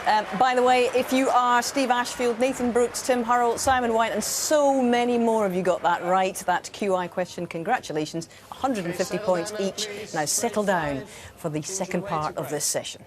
John Virgo, Ken Doherty in the box now. Yes, thank you, Hazel. And you've got to say, Ken, a big 4 frames here for Ding Junhui. Yeah, Absolutely, he would have been in the practice room with Terry. I suppose, John, situations like this, you've just got to forget about the previous 4 frames. You know, you've got another 4 frames ahead of you. Try and get a few frames on the board. I mean, if Ding can come out his next 4 frames 3-1, he's well back in the game. Of course, but of course the pressure builds, as you always say in commentary. Until you get that first frame on the board, pressure's going to build on Ding. And Mark Selby, on the other hand, is a master in this situation. He's going to keep the pressure on. Absolutely, he'll thrive on this, won't he? But that second frame that Ding Junhui lost when he'd made the 52 break and Mark needed a snooker, apparently he walked out the arena, he punched his dressing room door, you know. It's frames like that that really hurt you when you lose them. Yeah, and frames like that you win as well, they give you a great boost. So yeah, you don't see a lot of emotion from Ding Junhui, but he punched the table as well when he was going out. He was really annoyed. They really do annoy you, those type of frames, particularly when you lose them. Yeah, and let's not underestimate the fact that this is the biggest match of his life, and he's got the hopes of a country resting on those narrow shoulders. Just got to relax and get himself in this match. And as you say, and I agree, he won't really relax until he gets that first frame on the scoreboard. It'll come, but he wants it sooner rather than later.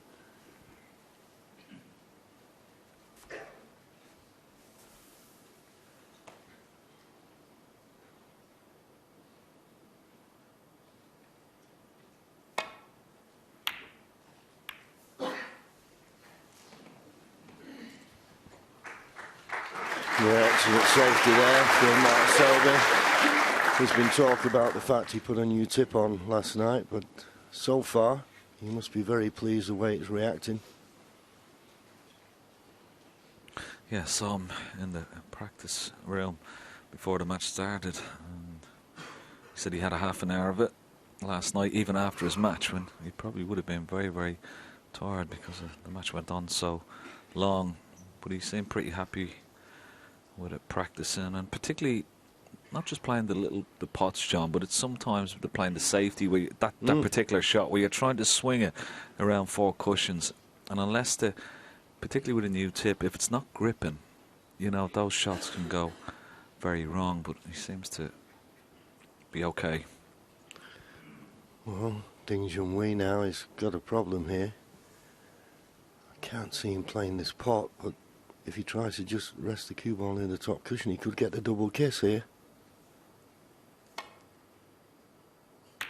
In the end, he went for the pot, thinking if it rattled the jaws, he wouldn't be leaving much, or nothing that easy. He's left something, but it was one of those situations. Couldn't get back to balk, thought he might be able to pot his way out of trouble.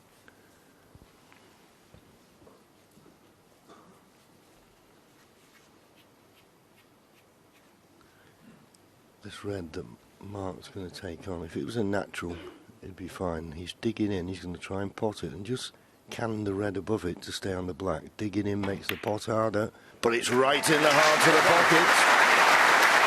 Couldn't have played it better. Beautiful shot.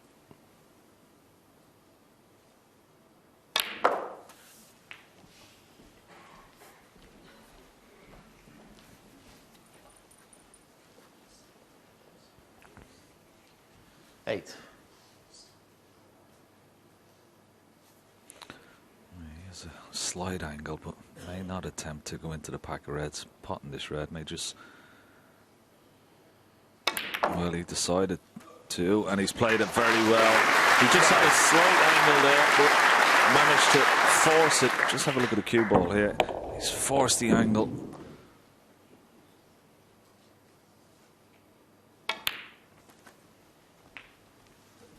Yeah, that was a terrific shot from Mark, because as you well know, when you're trying to force an angle, you take a lot of pace out of the cue ball. 16. Have to go up for the black now. I'm sorry, up for the blue. He can't retain position on the black. 17.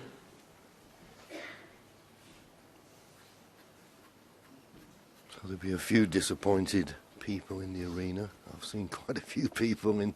I was at Crucible Corner, and the sponsors are laying 40 to 1 a maximum break in this session.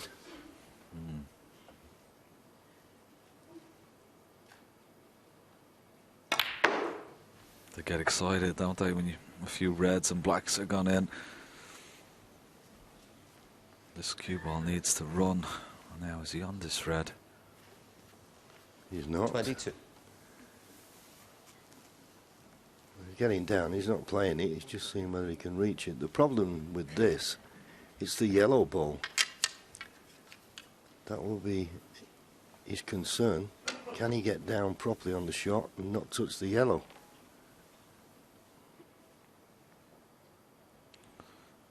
Referee Paul Collier having a keen eye on Max Selby's waistcoat there.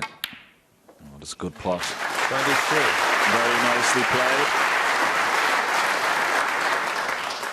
And nicely on the black as well. Judged it perfectly. A little bit of right hand side. Just checking the cue ball up off the side cushion.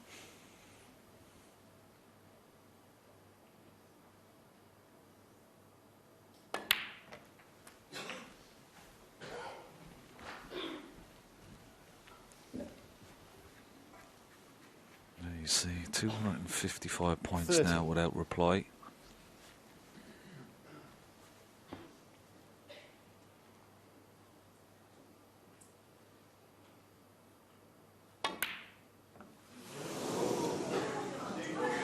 And there's a surprise.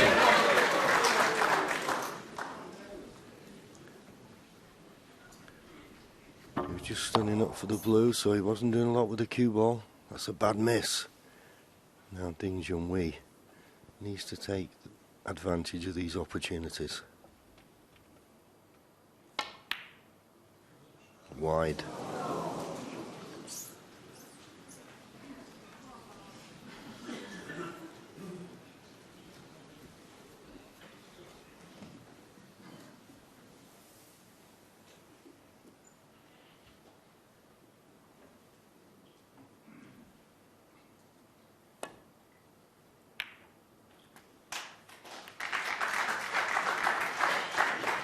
One.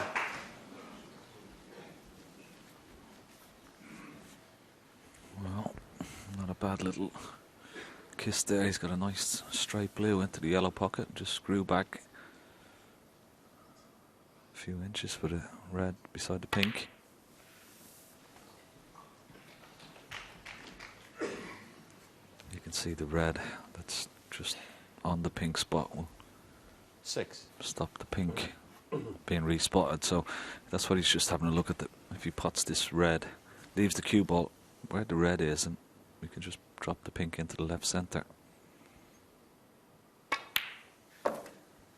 Pink will 7. go up onto the yellow spot, and the red that's on the pink spot clearly pots into this bottom right hand corner pocket.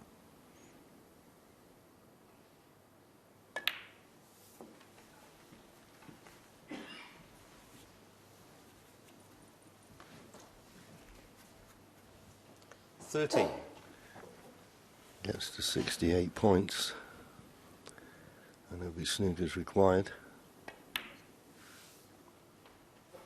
14.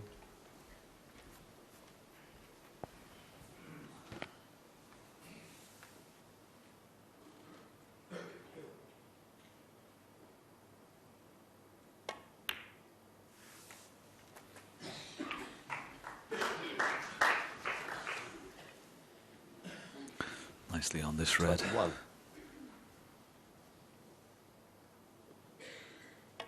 He's going to need a nice split off 22. this pack of reds, and he's purposely left himself low on this black.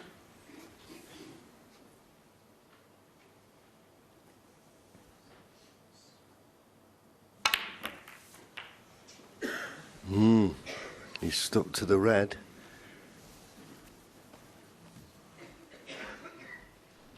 Now, can he get through to 29. this red to the left middle? It's touch and go.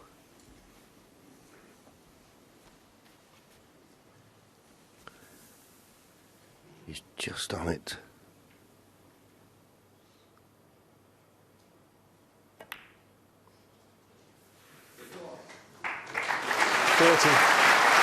And this blue will put 65 points in front with just 75 remaining. So just another red and a colour, and it'll be another frame on the scoreboard.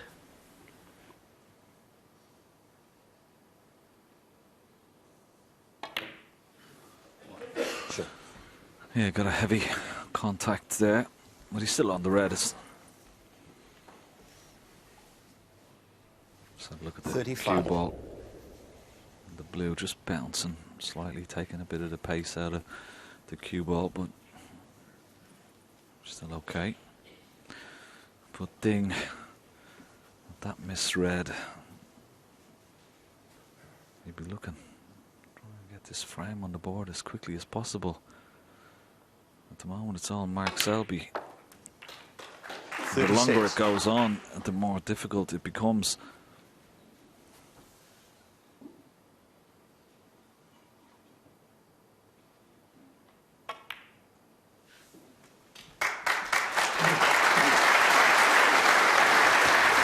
After his victory last night, 41. I saw Mark Selby, and he said that the last session he played against Marco Fu was the best 42. He'd felt all tournament. And the way he started off this final, he's carrying it in today. New tip or not, he looks in good stroke and looks very confident. 47. And like all champions, when they get the noses in front, they're not going to keep looking behind 48. For dangers. They're going to look ahead at the winning line. So this early in the match, worrying times for Ding Junhui. 55.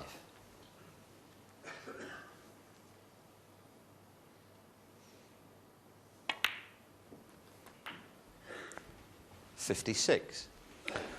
Yeah, I don't think he's played his best at all throughout the tournament, Mark Selby, compared to maybe a couple of years ago when he did win this championship. Made that wonderful comeback against Ronnie O'Sullivan in the final. But he's got 63. One of those type of games, John, that even when he's not playing at his best, the second part of his game, his B game as we sometimes call it, 64. It's still so good. He's so consistent. It makes it so difficult for his opponent. Doesn't give you anything very easy. Well, if he's going to make back-to-back centuries, and he's a good shot here. And solid, very 70. Solid, and got a nice angle on the block. The problem is the yellow not being on its spot, needs a good positional shot.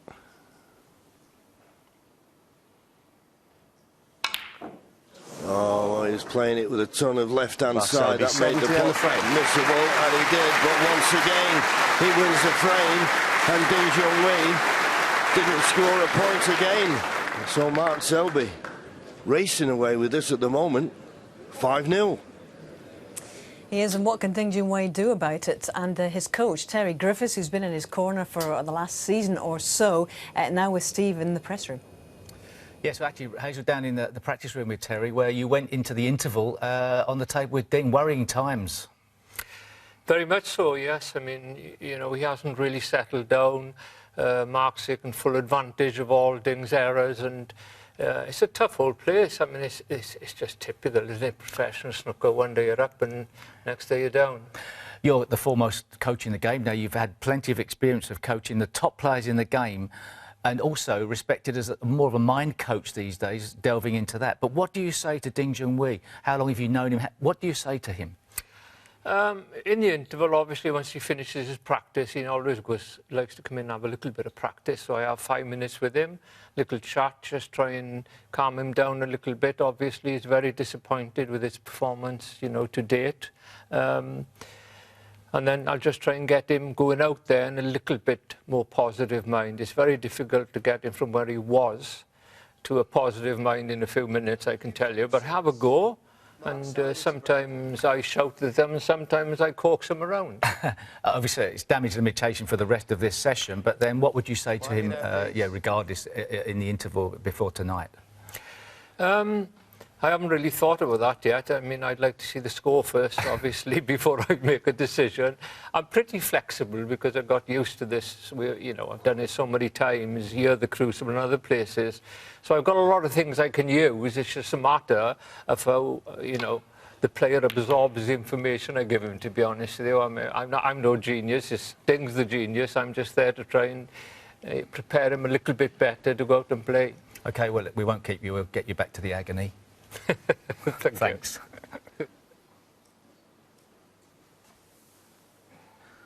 Yeah, well, I think that's the key, isn't it, John? It's trying to keep Ding in a positive frame of mind. Very difficult.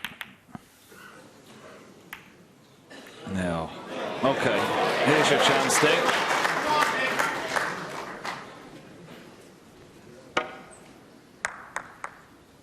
You feel he just needs an easy chance like this just to get his arm going, get a few points on the board, give himself a bit of confidence. Immediately trying to get the black back on its spot.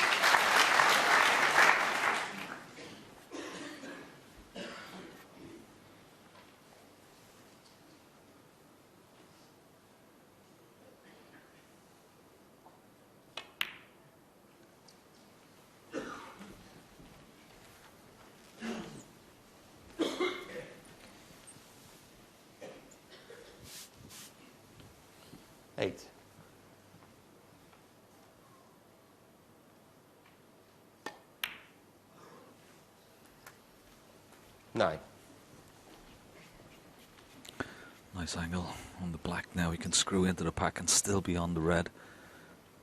The loose red into this bottom right hand corner pocket. That's pretty good. That's more like it. Yes, played the positive shot. It's not easy to do when you're struggling to get your first frame on the scoreboard, but it was the right shot and he played it well. Just got to be a little bit careful here. It's a delicate shot, this. It was okay. 17. It's a little bit thinner, but he played it nicely. I wouldn't say he's perfect on the black, but he may just be able to force the angle.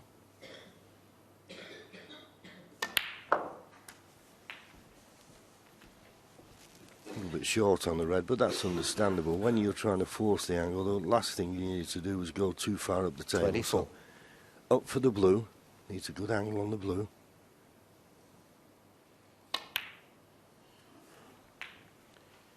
$25. Played it nicely.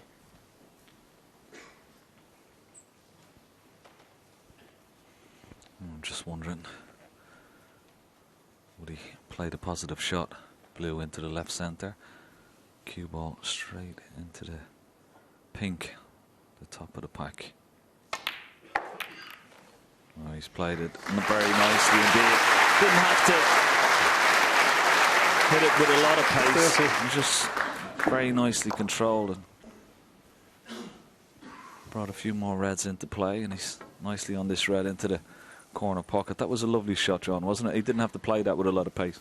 Absolutely, and the fact that he didn't play a lot of pace was that he believed he was going to hit it right. You know, sometimes if you're in a stage of a match where you're not got a frame on the board, you feel as though you just want to hit them hard and hope you're going to be on something, but it was a controlled cannon. He'd like to have been a little straighter on this black, though. All the reds are there now. He didn't need to play another cannon, but I'm afraid he's going to have to. The angle he's got on the black.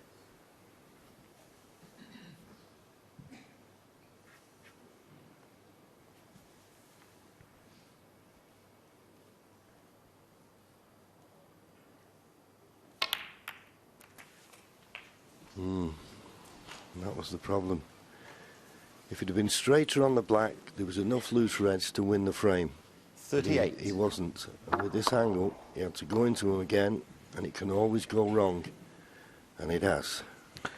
Yeah, and it was a little bit tentative, that one. That was a time where he needed to inject a bit more pace into the cue ball when he played that. Understandably, a little bit more tentative. He was almost like he was making sure of the black. But that's end of break. Now he needs a good cue ball here, tight on the ball cushion.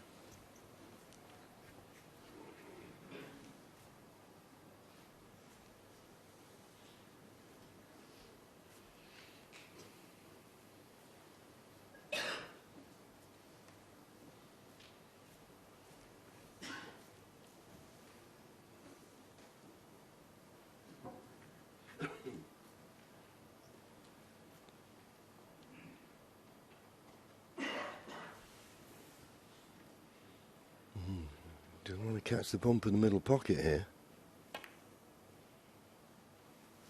That's okay, he juiced it well. Engine 38. Good cue ball, but he'll be disappointed. Should have made more there. Just coming up to the 2-hour mark. And Ding Junhui at the moment, nothing to show for his efforts.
This is a decent safety, but not quite the line. Another inch or two over, and he could have got that cue ball tight in behind the green. That pink somewhat blocking the path now to the left corner pocket.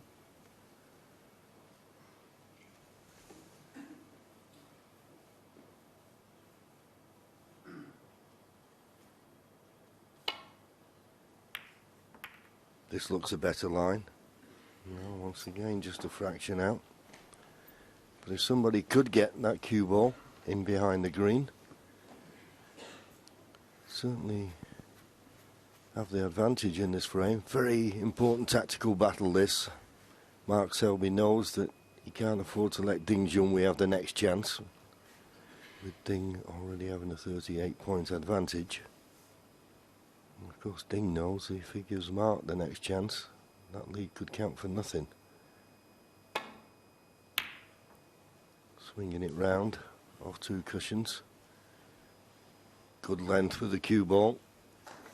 And with that red in the middle of the table next to the blue, puts a lot of pressure now on Ding Junhui to get this cue ball safe.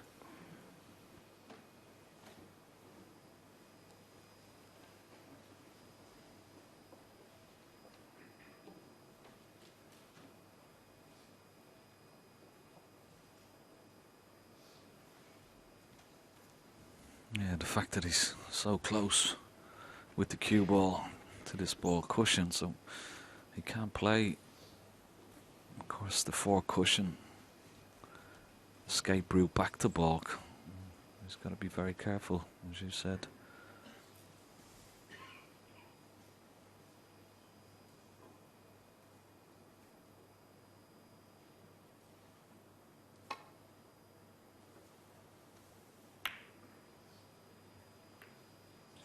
Well, that was a very strange shot indeed.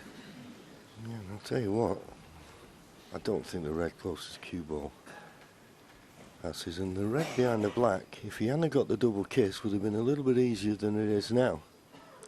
But does this red pass the pink? It's tight, isn't it? Maybe half the pocket available, but if you were right behind it, you'd fancy knocking it in. Could be. High-pitched whine up the top. Everybody can hear it in you.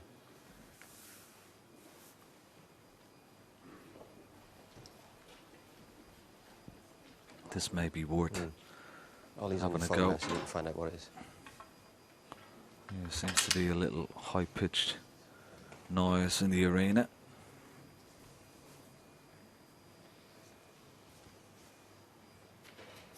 Just disturbing Mark slightly. That's on the referee. It's worth having a go at this, bringing the cue ball back up into balk. Good shot. Oh, he's got a nice little bump off the middle pocket as well, just to keep the cue ball out in the middle of the table and nicely on the yellow.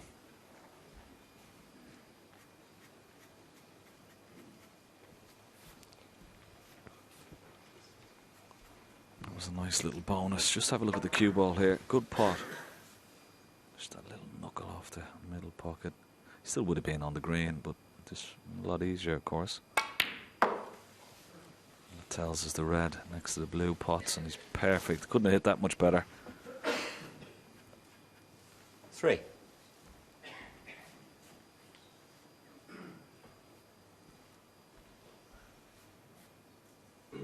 We'd love to get that pink away from that bottom left-hand corner pocket. Maybe not from this red. Maybe take the blue and then one of the red, but it needs that pink out of the way, back on its spot. 4.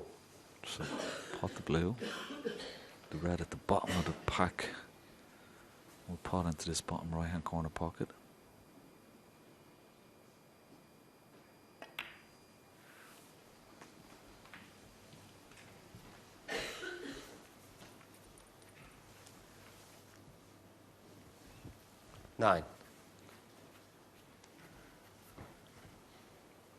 This red he's potting now. Okay, it's the only ball that was on, but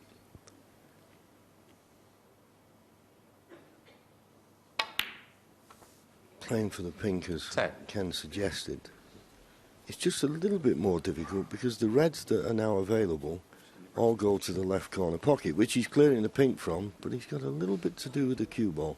You wouldn't think it'd be a problem, but he's going to be at full stretch, using the extended rest, extension on his cue. So you've got to be careful with this one.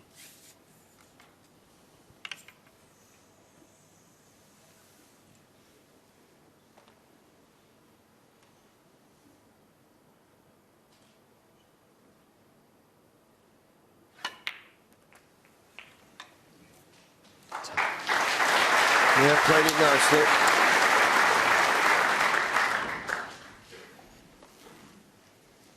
Still 22 points behind. 16. He's going to need the awkward red on the side cushion to clinch the frame at this visit. 17.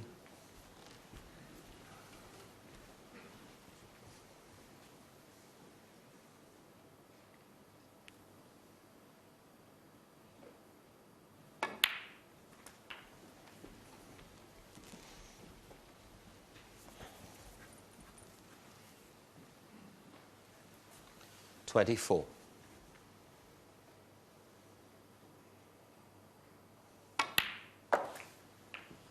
25. I think the bottom one of the three reds that almost in line will go to the right corner.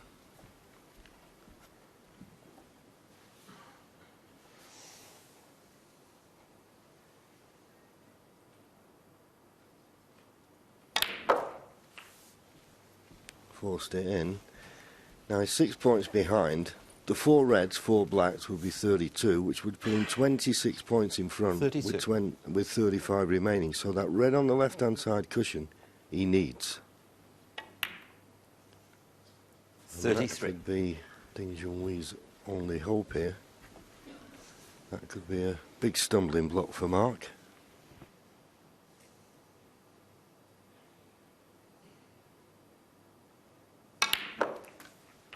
Sure. Well, never got into that cue ball.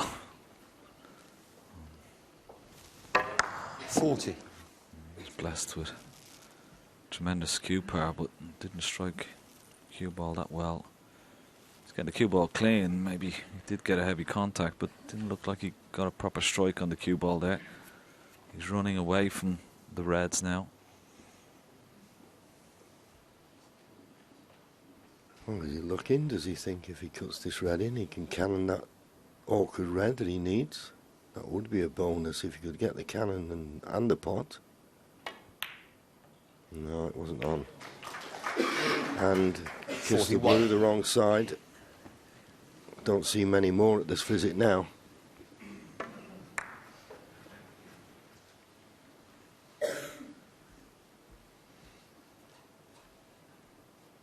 Yeah, there's no value really taking on the brown. It's very odds against the potting that brown and getting back up for the red. So typical match player that he is, he's going to keep the pressure on his opponent, try and get the cue ball behind the green. And that looks pretty good. Excellent shot. Mark Selby, 41.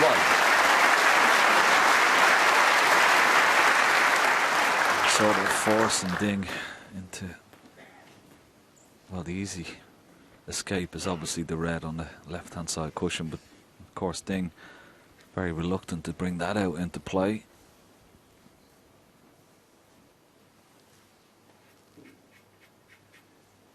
Yeah, we know how costly the miss rule can be if you keep missing it.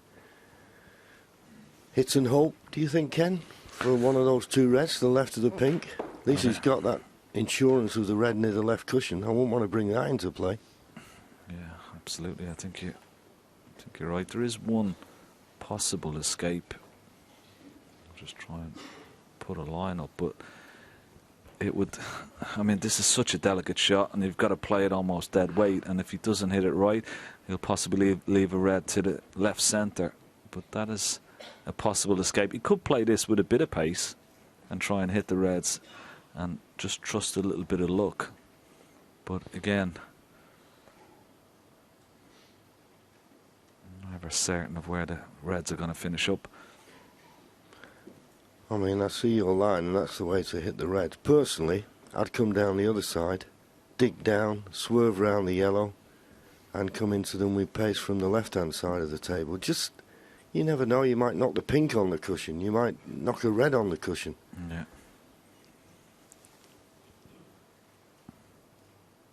Just trying to run up to this red near the cushion, but as you say, well, that's a nothing shot. I don't know what he's played there. Foul. And a miss. Mark Selby, 4.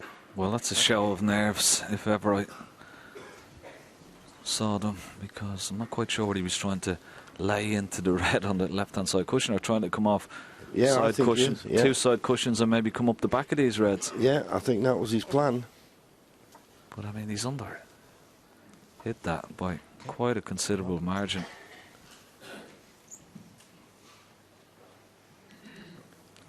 I think he's got to try the 2 cushion escape, John, and maybe just hit and hope for the best here.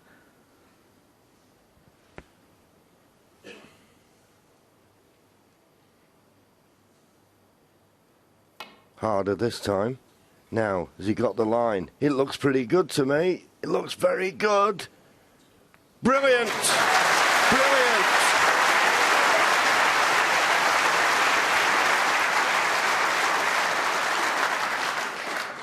Super shot. And not only did he hit the red, but Mark Selby can pot this red.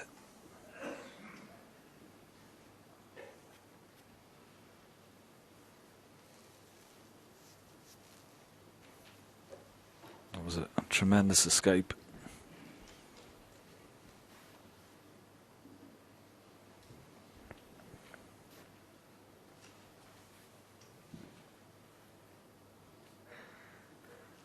Mark thinking about the possibilities of playing out the awkward red that he'll have to contend with if he's going to win the frame, if he gets a chance.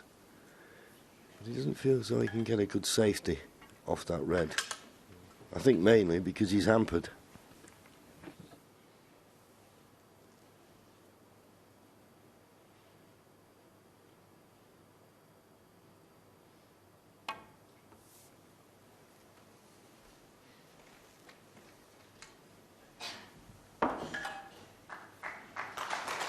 Yeah, good safety. And Ding Junhui with the problem here. He doesn't really want to bring this red away from the left-hand side cushion, but obviously he feels that that's the only guaranteed safety. But even playing this one, he's got to get round the back of the black.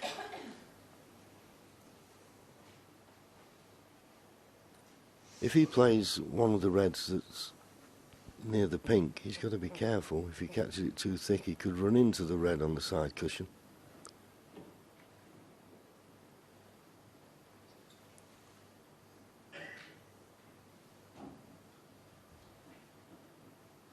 Nothing will look easy to Ding Junhui at the moment.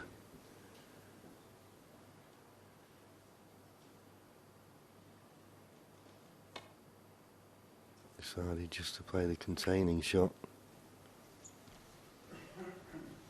Well, he's left it safe, but that's all. He's not going to gain any advantage from playing it like that. But sometimes the balls dictate what shots you play.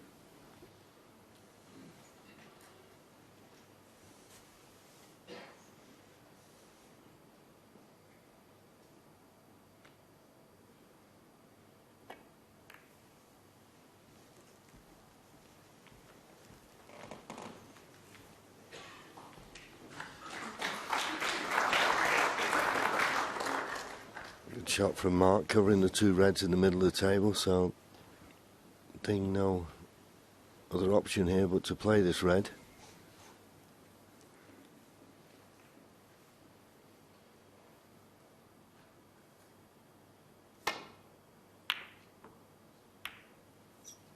Played it with a lot of side. Oh, and the kiss on the blue has ruined it.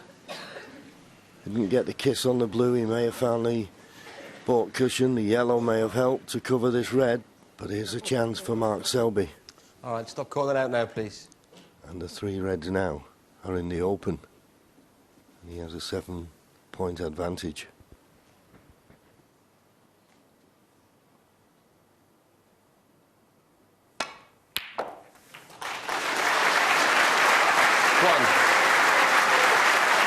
Good pot. The red just left of the pink, not below it. The one just beside it will pot into the left-hand corner pocket. We can stay on the pink, just drop this in, stay on the pink. 15 ahead. Two reds, two colours. Just having a look at the pink respot.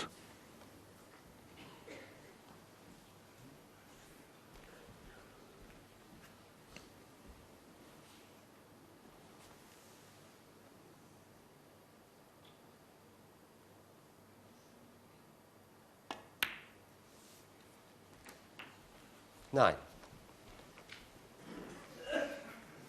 Obviously, having another close look. It looks like it won't spot on its own spot. That will go on the blue spot, and it just wants to make sure. Yeah, and of course you can't ask the referee to get a ball and try and put it on. You've got to judge it with your own eyes. But I like you, Ken. I don't think the pink will go back on its spot.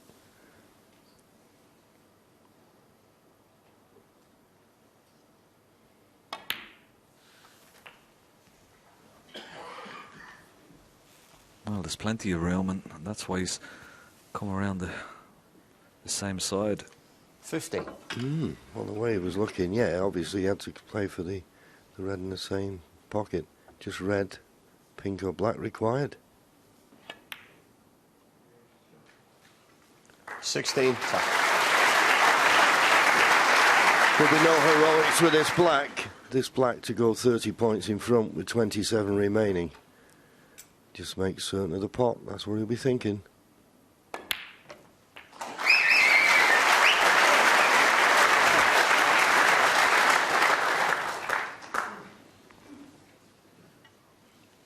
$23.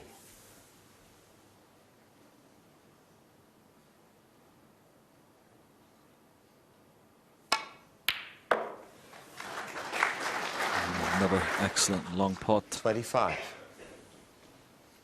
32 points ahead. We want to make sure of this green. 2 4-point snookers required from Ding now. Looks good. 28. I don't think, after the performances from both players in their respective semi-finals, nobody would have expected 32. A session like this from Mark Selby. 6-0 now.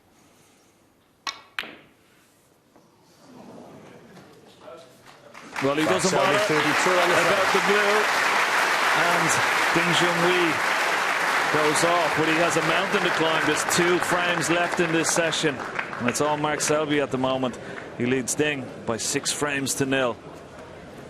It's a bit of a shocking scoreline. You've got to say, this is the man who scored more points than anyone has ever done in a Crucible semi-final yesterday. And look at it. 7 centuries. He's had a 35, a 38 and a 52 today. He's been completely kept off the table.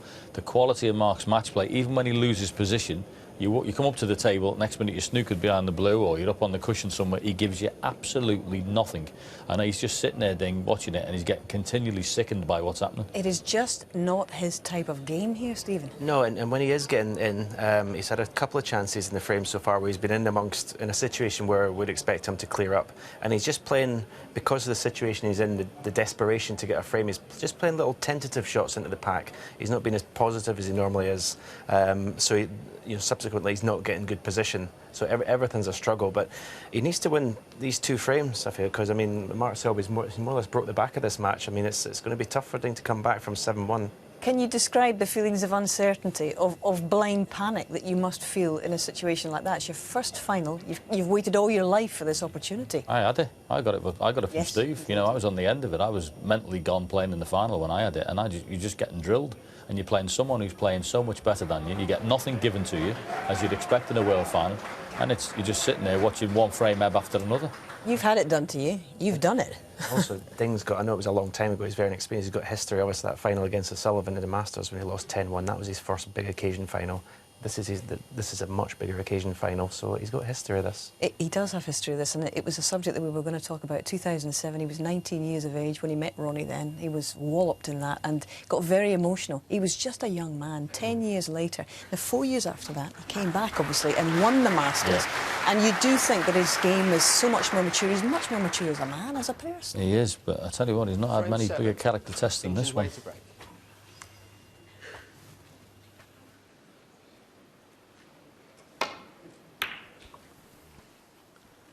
Frame 7 underway. Of course, 8 frames to be played in this session. And this is Mark Selby's 100th frame of the championship.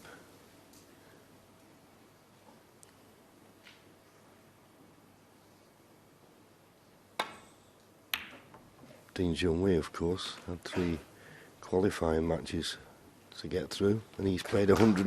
This is his 129th frame. Excellent safety there from Mark Selby. Should be easy enough to hit. Don't want to glance off them. Don't want to glance off them. He's left the red.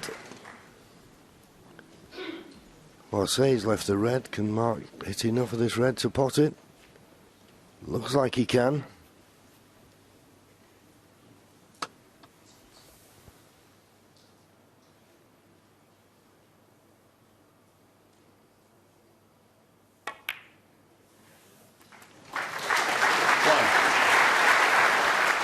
And the judge it nicely. Could have been a little bit higher with the cue ball, but still Drop this black into the left corner pocket.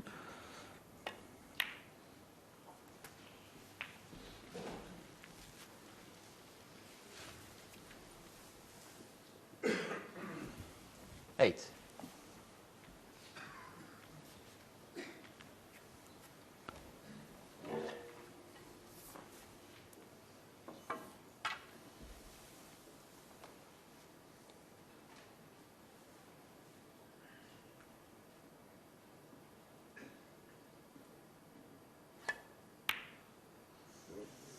No.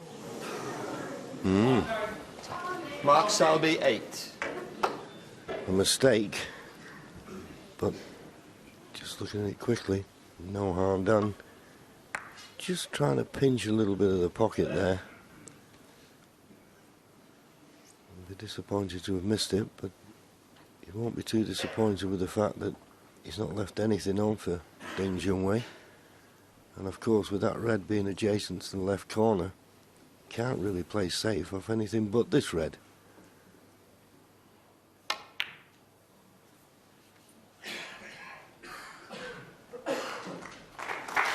Yeah, played it well, and that's what he's got to do. He's got to hang on in there, not despair. This is a long match, best of 35 frames. First to 18, so don't lose your cool.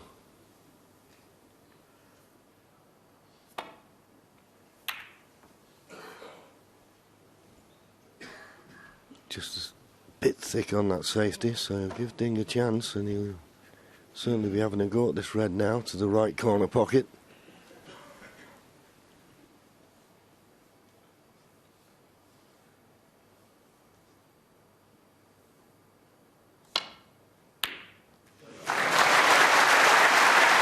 Wonderful shot. Cued that delightfully. Right in the heart of the pocket.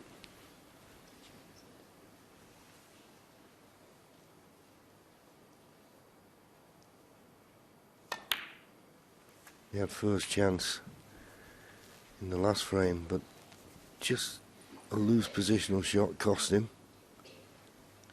8. Like to have been a little straighter on this red.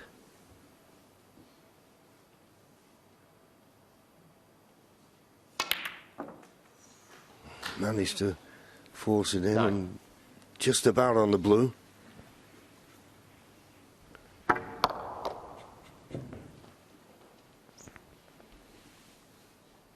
We play the cannon here in between the yellow and brown. Lots of left-hand side, 2 cushions into the cluster. Oh, but don't miss the blue. Miss the pack now. Ding Junhui, 9. Well, another chance gonna begging, but look, he's got away with it.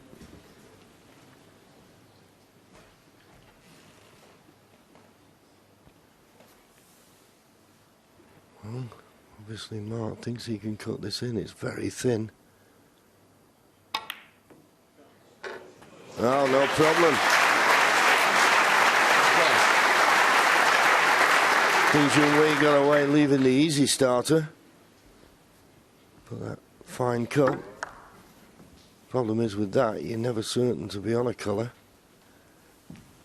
Well, this is positive thinking, Ken. Playing the pink. Yeah. And with a little bit of extension at the bottom of his cue, he's going to be throwing a lot of cue out from his bridge hand. Not fully control, but it's almost a dead straight pot. Oh, well played. Nice pot, nicely on the red.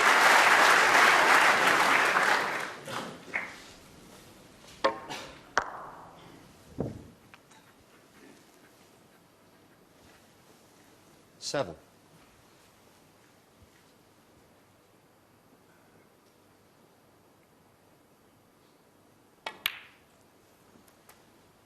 Eight.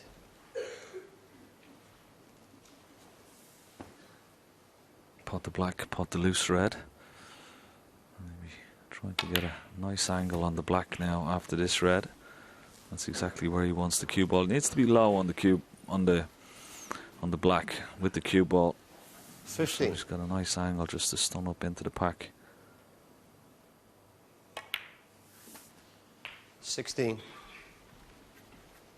Usually very good at this shot. Just watch the way this cue ball will arc. Lots of bottom. Catch the red right, and the cue ball will riddle its way through that cluster.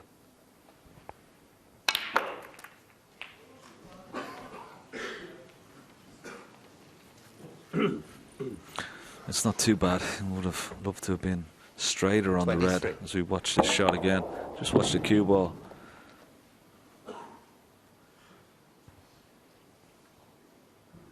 Yeah, he just caught that red a little bit too full, didn't he? And he was always coming across the edge of the pack rather than going into them. But he's got this red to the left middle.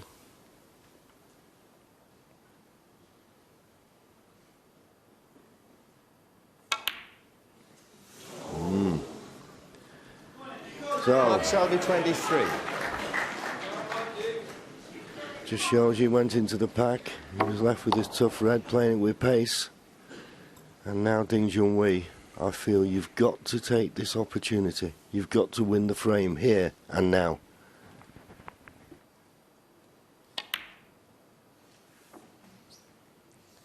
One.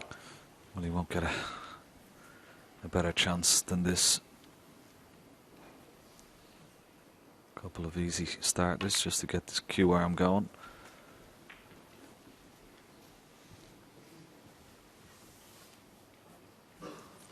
Seven.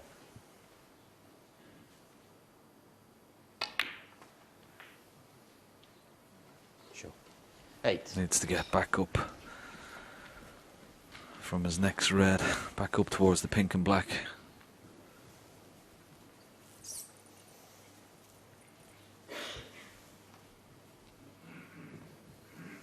Just wants a nice angle when potting this green, just on the reds, just so he can drop it in.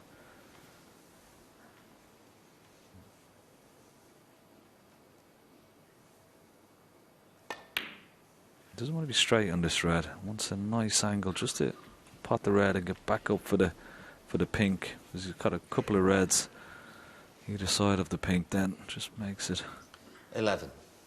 a lot easier. It's just got a slight angle.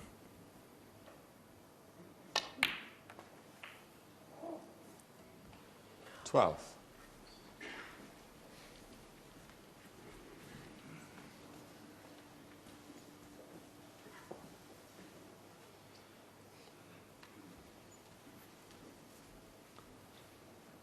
He's 10 points behind, so you may see him just glance at the scoreboard. He's going to need the red on the right hand side of the table and the red on the left, as well as the 4 reds below the pink if he's going to win the frame from this position. So it's not a straightforward run to the line. 18.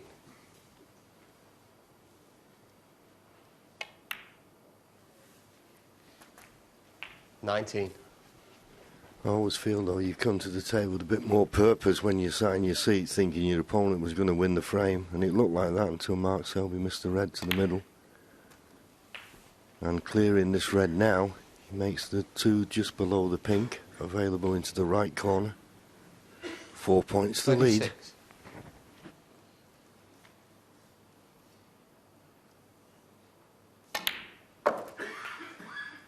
26. $27. Oh, he's played a poor shot there. That's not good. And if he's going to play for the pink, he's got to screw. It looked like he had it. He didn't know which ball to play for, pink or black. He's sort of betwixt and between. And now what it does, it puts a bit more pressure on this red. He really wanted to clear the 2 reds below the pink before he tackled 33. any of these more difficult reds. Now he's got to go for a ball colour here. This is a must-get pot.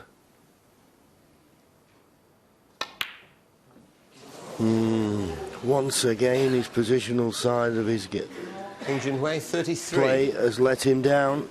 That was a golden opportunity. Played a poor positional shot. It seemed as though he was undecided whether to play for pink and black, and finished up wrong side of the pink, left himself that tricky red. Good chance. Gone. He's really struggling out there.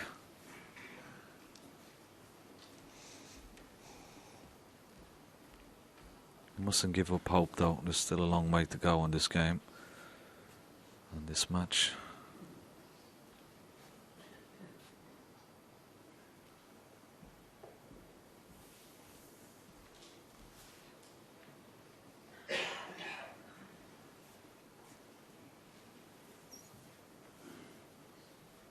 Sort of left a tempter for Mark Selby down this right and the left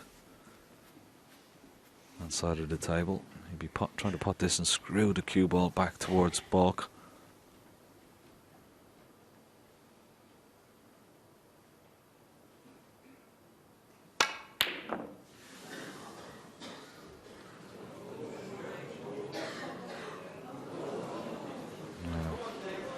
He's got another chance here. Yep. For once, Mark Selby, he's given him a couple of chances.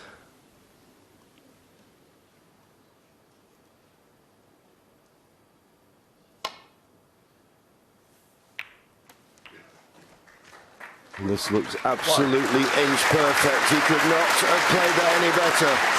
This pink will put him 18 points ahead. He will still need these 3 remaining reds. Well, that was a wonderful 7 opening red. Just the control to try and hold for the pink. 8 gives him a great chance.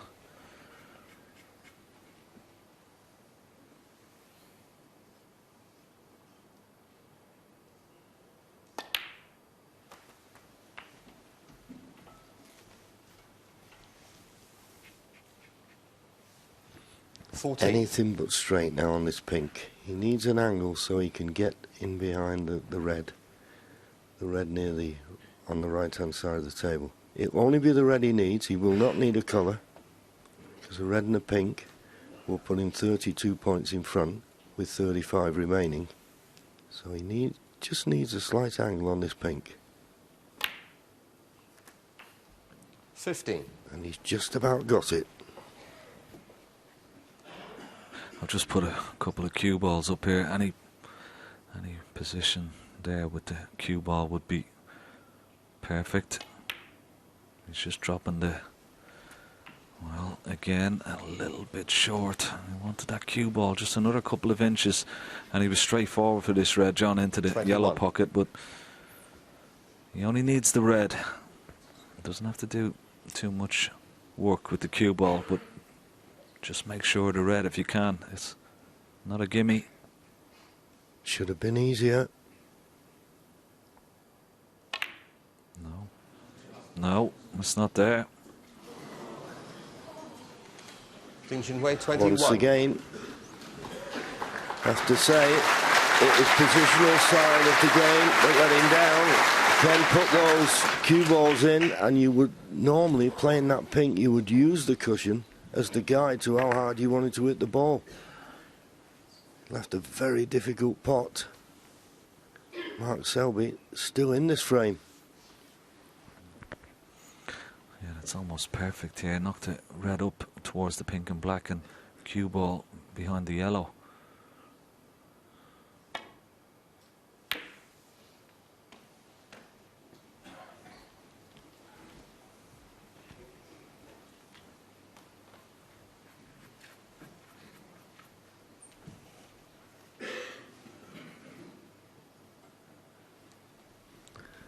Well, his main concern here, Ding Junhui, is not to leave Mark Selby any chance, any glimpse of a pot. He's got to get this red safe.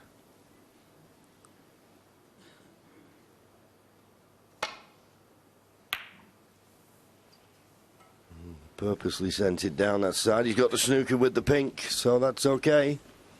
Gives him the advantage. Okay, easy to hit off the side cushion, but can you get it safe?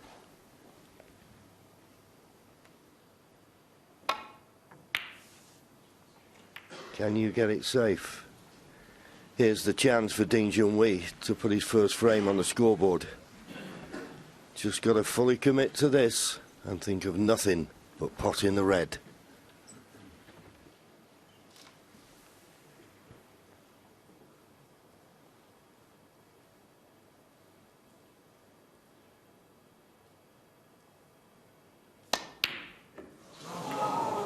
Not really that close, and where's the red going to finish? It's finishing over a pocket.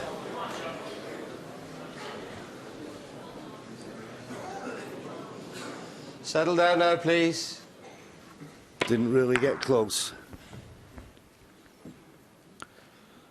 Yeah, quite a long way away. The only good thing for Ding Junhui is that he's 32 points ahead. So Mark Selby, he can pot the red and get on the brown, but then he's 27 behind with 27 left. So he needs really a pink or black. He can't pot the red and blue here, so he has to get the cue ball after potting this red down towards the pink and black. Yes, and if he's going to do that, he's got to avoid the brown or green.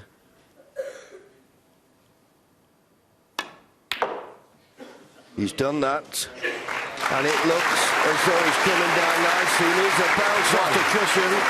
He's urging it away from the cushion. He's on the pink. The pink will put him 25 points behind, 27 remaining. Ding Junhui, has he thrown away another frame?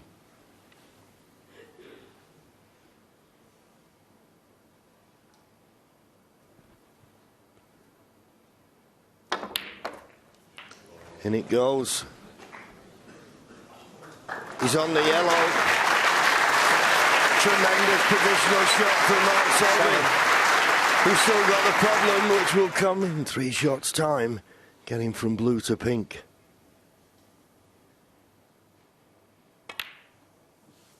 Right in the heart of the pocket. 9. Blue to pink will be the big problem. He needs the 5 remaining colours to steal. And this one, as a few before, will hurt Ding Junhui. 12. Sure.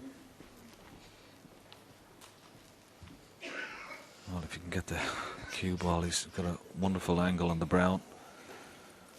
He needs to get the cue ball somewhere in that vicinity.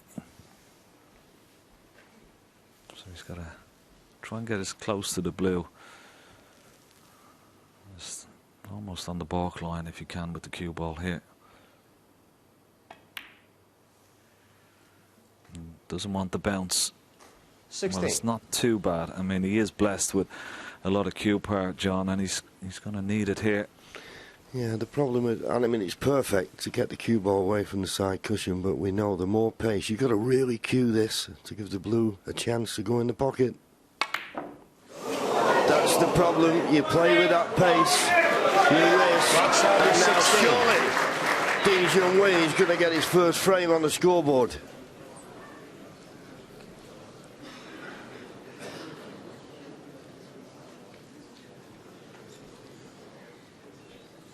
This to go 21 points in front with 13 remaining.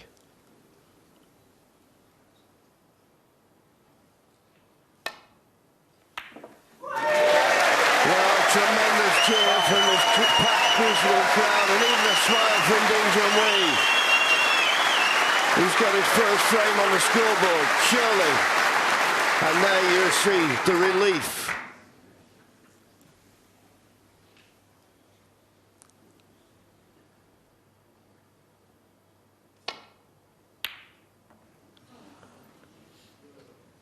Two snookers needed. With 5 on the frame. And Mark Selby concedes. And the exclusive audience who want to see a final and giving Ding Junhui every encouragement. He's got his first frame on the board. Will that relax him for the final frame coming up next? Well played, Ding Junhui, and you could see just what it meant to him. In fact, he looked actually very emotional as he got over the line there, John, didn't he? Well, the boys are always saying in commentary, you know, you don't settle to win your first frame in a match, and that was it. And Mark Selby was so close there to pinching another frame, and I thought he was going to make it. He came off the cushion perfectly for the blue, struck it, seemed to strike it really well, but Oh, Ding would have been so happy to see it. He has looked like he's really suffered so much. That's what he needed. He needed something over the pocket, because he had a couple of half chances, long pots. He missed them by a long way. But yeah, because it's so important, because it's embarrassment almost when you're 6-0 down. You just want to get a frame on the board, just again. I mean, the weight of the world will be off his shoulders now. It's incredible. I would expect Ding to win this next frame with a big break. That's my prediction. Well, let's see, because, you know, John, I hate to hark back at this, but 1989, you were 7-0 down against Steve Davis, and you can obviously vividly recall what was happening in your own head at the time. Yeah, and I was 7-0 up in 1991, and I know the difference between the two, and trust me, I know which one was great and which wasn't, and honestly, you just feel desperate out there. You're just looking for a chance. Every chance seems to go awkward, and your opponent just keeps playing well. It's horrible out there. I mean, we were talking there before. It's not like golf when you got your own ball. When he's got the cue ball, you just have to sit and watch. This is a brutal sport, but it's one we love.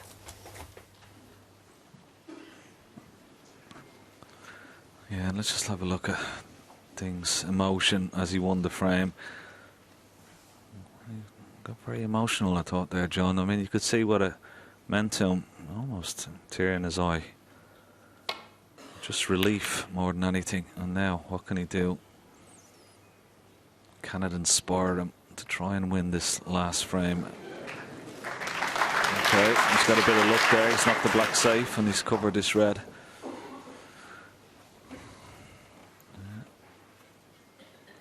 You can tell he was under it, and there you see it again.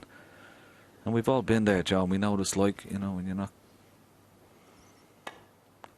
playing the way you know you can, and particularly the way he's played in this championship, to be frozen out, not get that first frame on the board, and what a relief it must be for him to win that last frame. Yeah, and also, you know, he would have come out today thinking the biggest match of my life, you know, and you're only human, you want something for your efforts. Good pot. Now, loose the shot short of the ball line. It hasn't, but I think he's okay. He's got an angle on the green.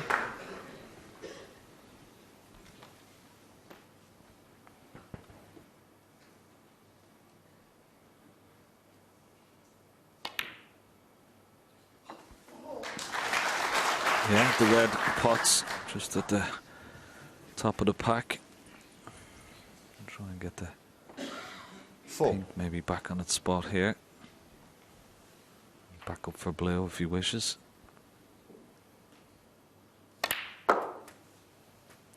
Five.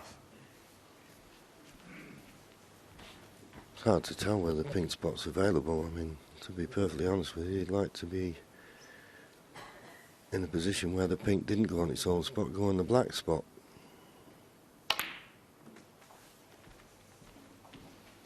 But I think I can see the pink spot there, yes. 11. May decide here to go up for the blue, and then he would have, hopefully have an angle on the blue to try and go into the cluster.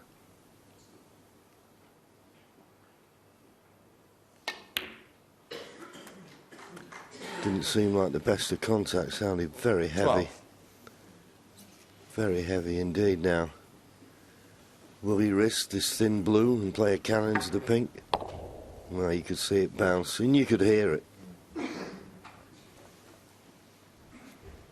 Yeah, there you see it jump up, and what it's done is it's widened the angle. It tried to come on the inside of the blue. He's gone on the outside and it's made this a lot more trickier, this blue into the right centre. We saw him miss a blue into the left centre a couple of frames ago. But you just feel there's only the... Well, I know there's the red near the corner pocket here. Well, it looks as though that's what he's going to play on. Good cueing, lots of top spin.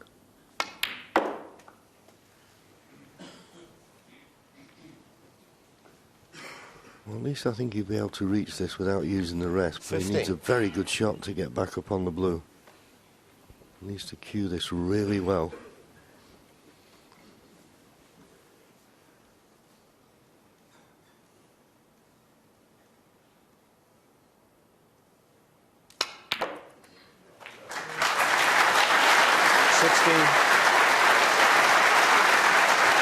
did cue it really well. He can't go straight into the pink, but I think he's just got an angle. He's just the right side of the blue line to force this cue ball off the side cushion and into the cluster. But can he generate enough pace to open them up? He's played the 2 cushion. Always need a bit of luck. He's got a pot. And that's the best he could hope for. It's not an easy one. 21. Forced it round of 2 cushion, and as I say, it's very hard to generate the pace, but he's left himself a chance of one.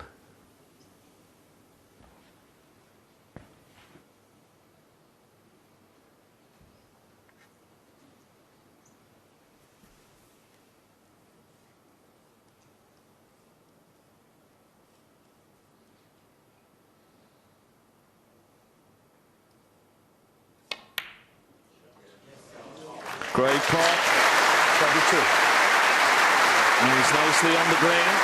And that'll certainly give him a bit of confidence.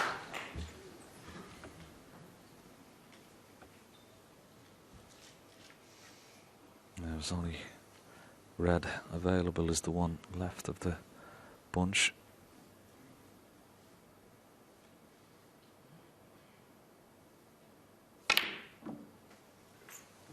Didn't go into the middle of the pocket, but he's okay.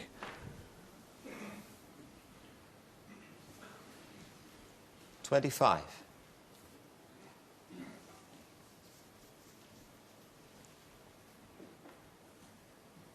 He could play for blue or pink here. I think blue was probably the best choice, isn't it?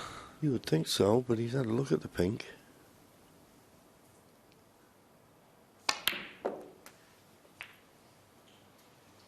Once again, 26. just not got the angle. Can he force it round again off 2 cushions?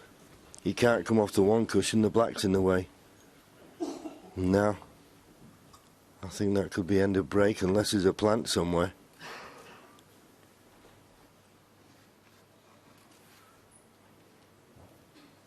Can't do anything off the blue. He's so straight he can either go forward or backwards. That wouldn't get him on a red.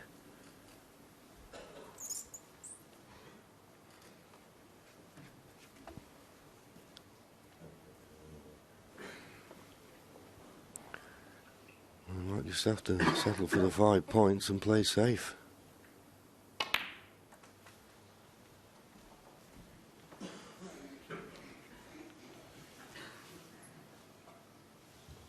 $31. Got to swing this round of 2 cushions. He can't risk running into the black here.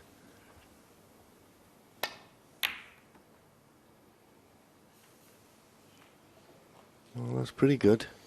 Dingjanwei 31. And it always puts a little bit more pressure on your opponent to get safe when you leave a red in the middle of the table. Although, just at first look now, that red in the middle of the table is the only one that Mark can get to.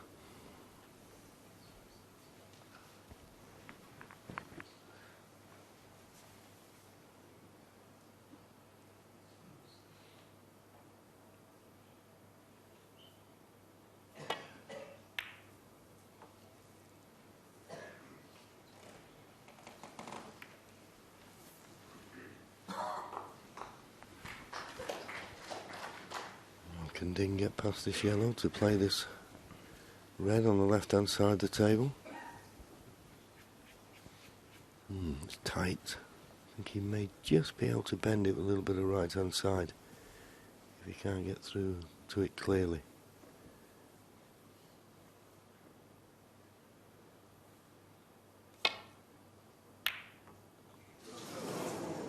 Yeah, he wasn't certain he could see enough of the red, but he'll be quite happy with the outcome.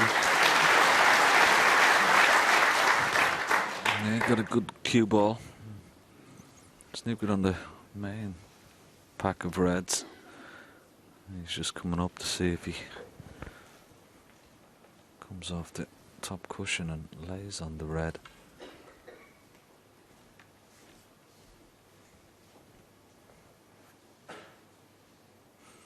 Yeah, this is a possible choice for Mark Selby. You can lay on the red there. There is a red that's potable at the bottom of the pack, but wouldn't be able to do much with the cue ball if you were tied to the bottom cushion. Well, you could see it. And he's played that very, very well indeed. Yeah, that was an excellent shot. So difficult to judge because there's always the possibility, John, of the double kiss, isn't there, when they're that close to the cushion? Yeah, perfect safety. And now you just feel that Ding Junhui is going to play the two-cushion escape here with pace. Well, surely he's got to come down the right-hand side of the table as we look. There's a line of four, well, the three reds just to the right of the pink. You'd feel certain you're going to clip one of those. He's got to play the two-cushion escape with pace here. I'd be amazed if he doesn't. And as I say, with that line of three just to the right of the pink, it gives him the edge of either one of them. Yeah, this is the line that you're talking about. And if he misses, as you said, one of them, he's bound to clip the other one. Well, he's played it slow. And this is not the right line. Strange. Wow. And a miss. Mark Selby 4. Well, it's clear to me that he's not clear of mind at the moment.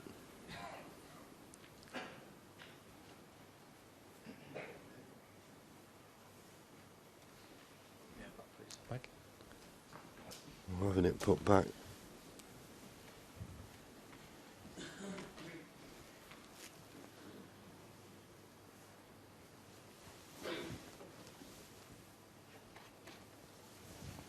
I think he needs to go just below the black, a little bit closer to the black this time.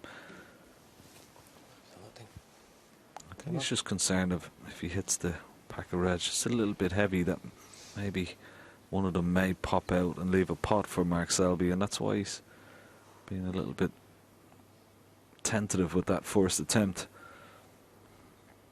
Gotta judge this right, line and length. No, that's no good. He's going to leave a pot on here. Foul and a miss. Mark Selby 4. Well, missed call, but it won't be taken.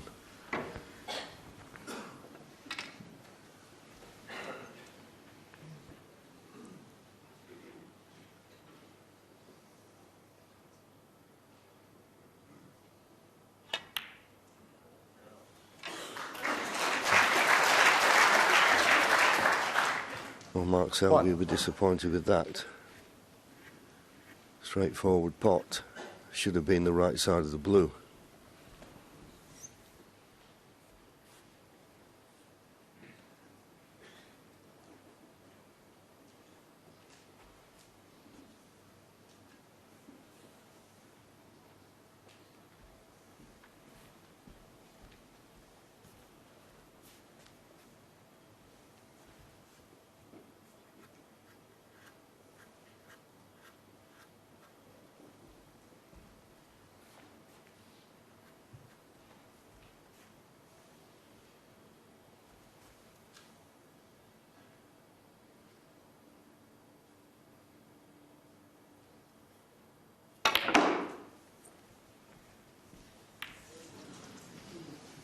It's always going to be difficult.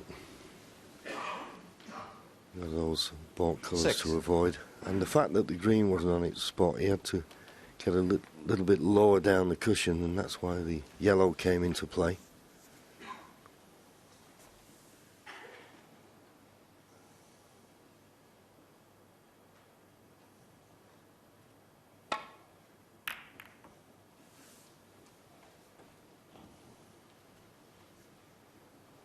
But not the best. Mark Selby 6. Safety shot there from Mark Selby.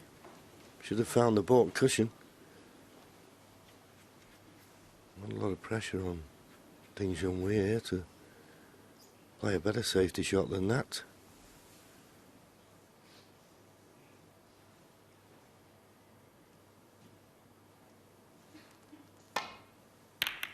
Swinging it round off the two cushions. Looks a good line. What about the length? It's not a bad length either. That's right. Yeah, blue in the way of the red that's close to the left-hand corner pocket. Yeah, snookered on all reds by the look of it. And it was all because of his weak safety shot. It's very short, and unlike Mark Selby, he's in a bit of trouble here. When he came to the table and wrapped the table, it was saying good shot to Ding Junhui, but also the annoyance that he allowed Ding to have that opportunity to put him in trouble.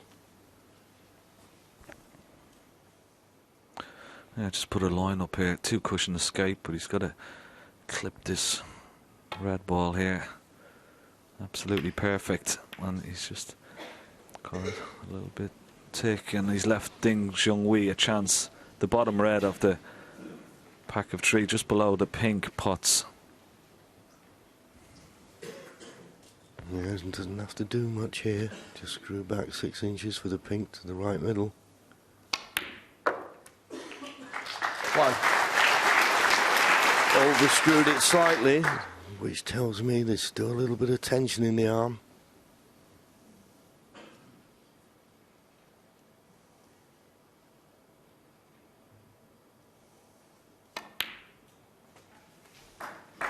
He's okay. He's got to hold himself together here because this is a massive frame. Having lost the first 6, if he can get out of this 6-2, then at least he's got something to show for his efforts and can look forward to this evening.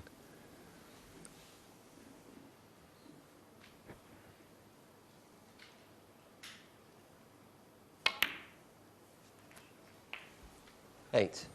Oh, he's got to hold himself together. This is a massive frame for Ding Junhui.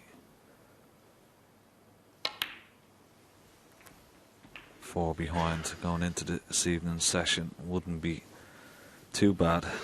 It was looking 14. Very precarious for him in that 7th frame.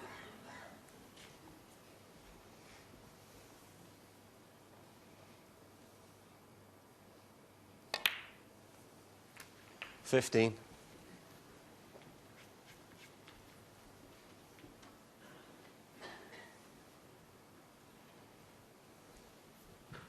Just got a slight angle on the pink, just a stun over for the red, directly in line towards the right hand side cushion.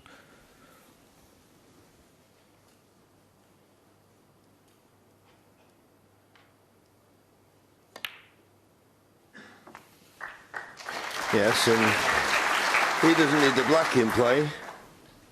So in playing this, he'll just stun off the side cushion. 21. One thing he wants to do is avoid a kiss on the black, but the 3 reds in a line on the right hand side of the table, maybe Mark Selby's thinking, well, he's got that problem to solve if he's going to win the frame at this visit.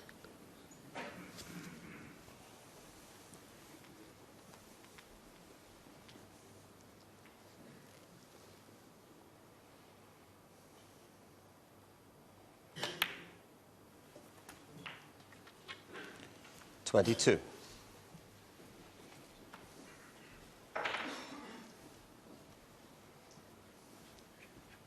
This pink to go 45 points in front with 59 remaining.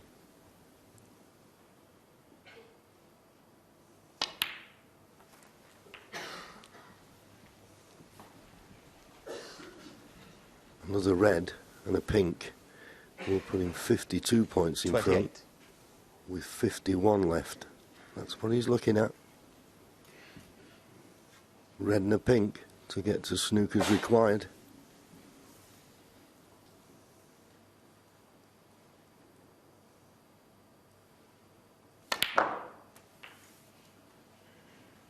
$29.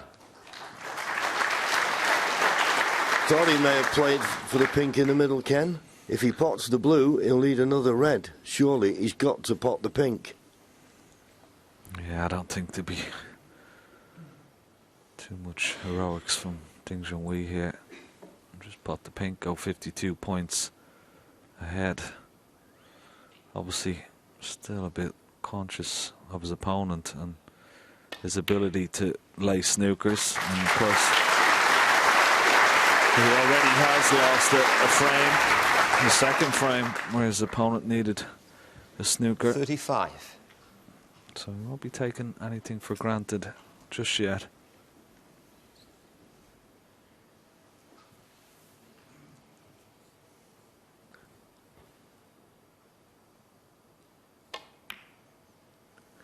Yeah, to all intents and purposes, the way the black is situated, you could say that Mark Selby now needs a snooker to tie, because he's not going to be getting a black off one of these reds at the moment. And there he is, 52 behind. 3 reds, 3 pinks. That's 21 points. We put him 31 points behind with 27 remaining.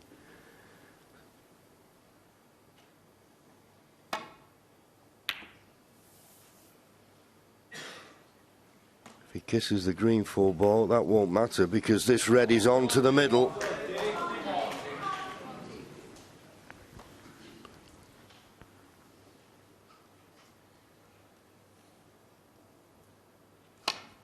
It's another frame in the bag. Fair play to him. He's dug in really well these last 2 frames. Okay, he's needed a couple of chances, but he's taken them. Yeah, he showed a bit of character, has to be said, and he'll be mightily relieved. As you said, John, I feel he's got something for his efforts in this first session, and he's got something to look forward to now in the second session.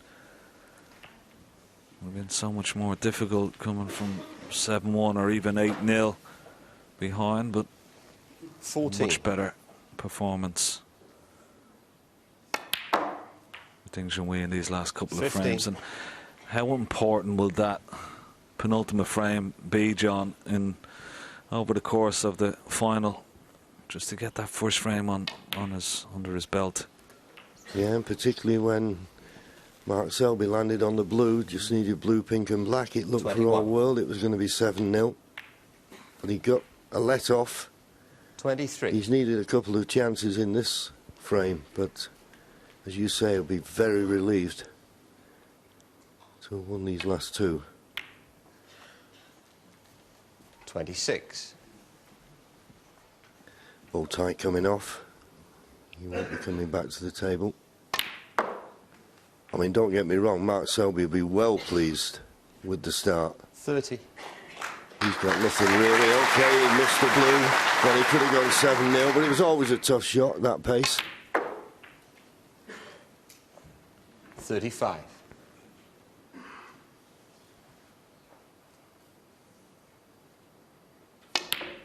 So Ding Junhui 41 in the frame. Lost the first 6 frames, but with a little bit of help from Mark Selby, he won the 7th and he won the final frame of this session. So he goes out of it with something to show, but he trails to the world #1 by 6 frames to 2. What an afternoon session. How challenging has this been as an afternoon for Ding Junhui, and has he weathered the storm? Great performance. I said the weight of the world was off his shoulders getting the first frame. Looked much more relaxed in that last frame there. Yeah, that was a massive frame for Ding Junhui. Mark Selby will be very annoyed at not going 7-0. When he goes back, maybe after a wee while relaxing, he'll think 6-2 is a good result. But when you've got your opponent down, you want to keep him there, and he'll be annoyed at missing that blue. Well, he's back into his dressing room for some wise words with Terry Griffiths, his coach. And top break 52 in this session. This is the man who scored 7 centuries in his semi-final. And it's Selby who's been on Hoover mode. No, it's fair. We said earlier in the week that he was on eco mode because he wasn't potting many balls, but now he's on full cycle. He's been really good today.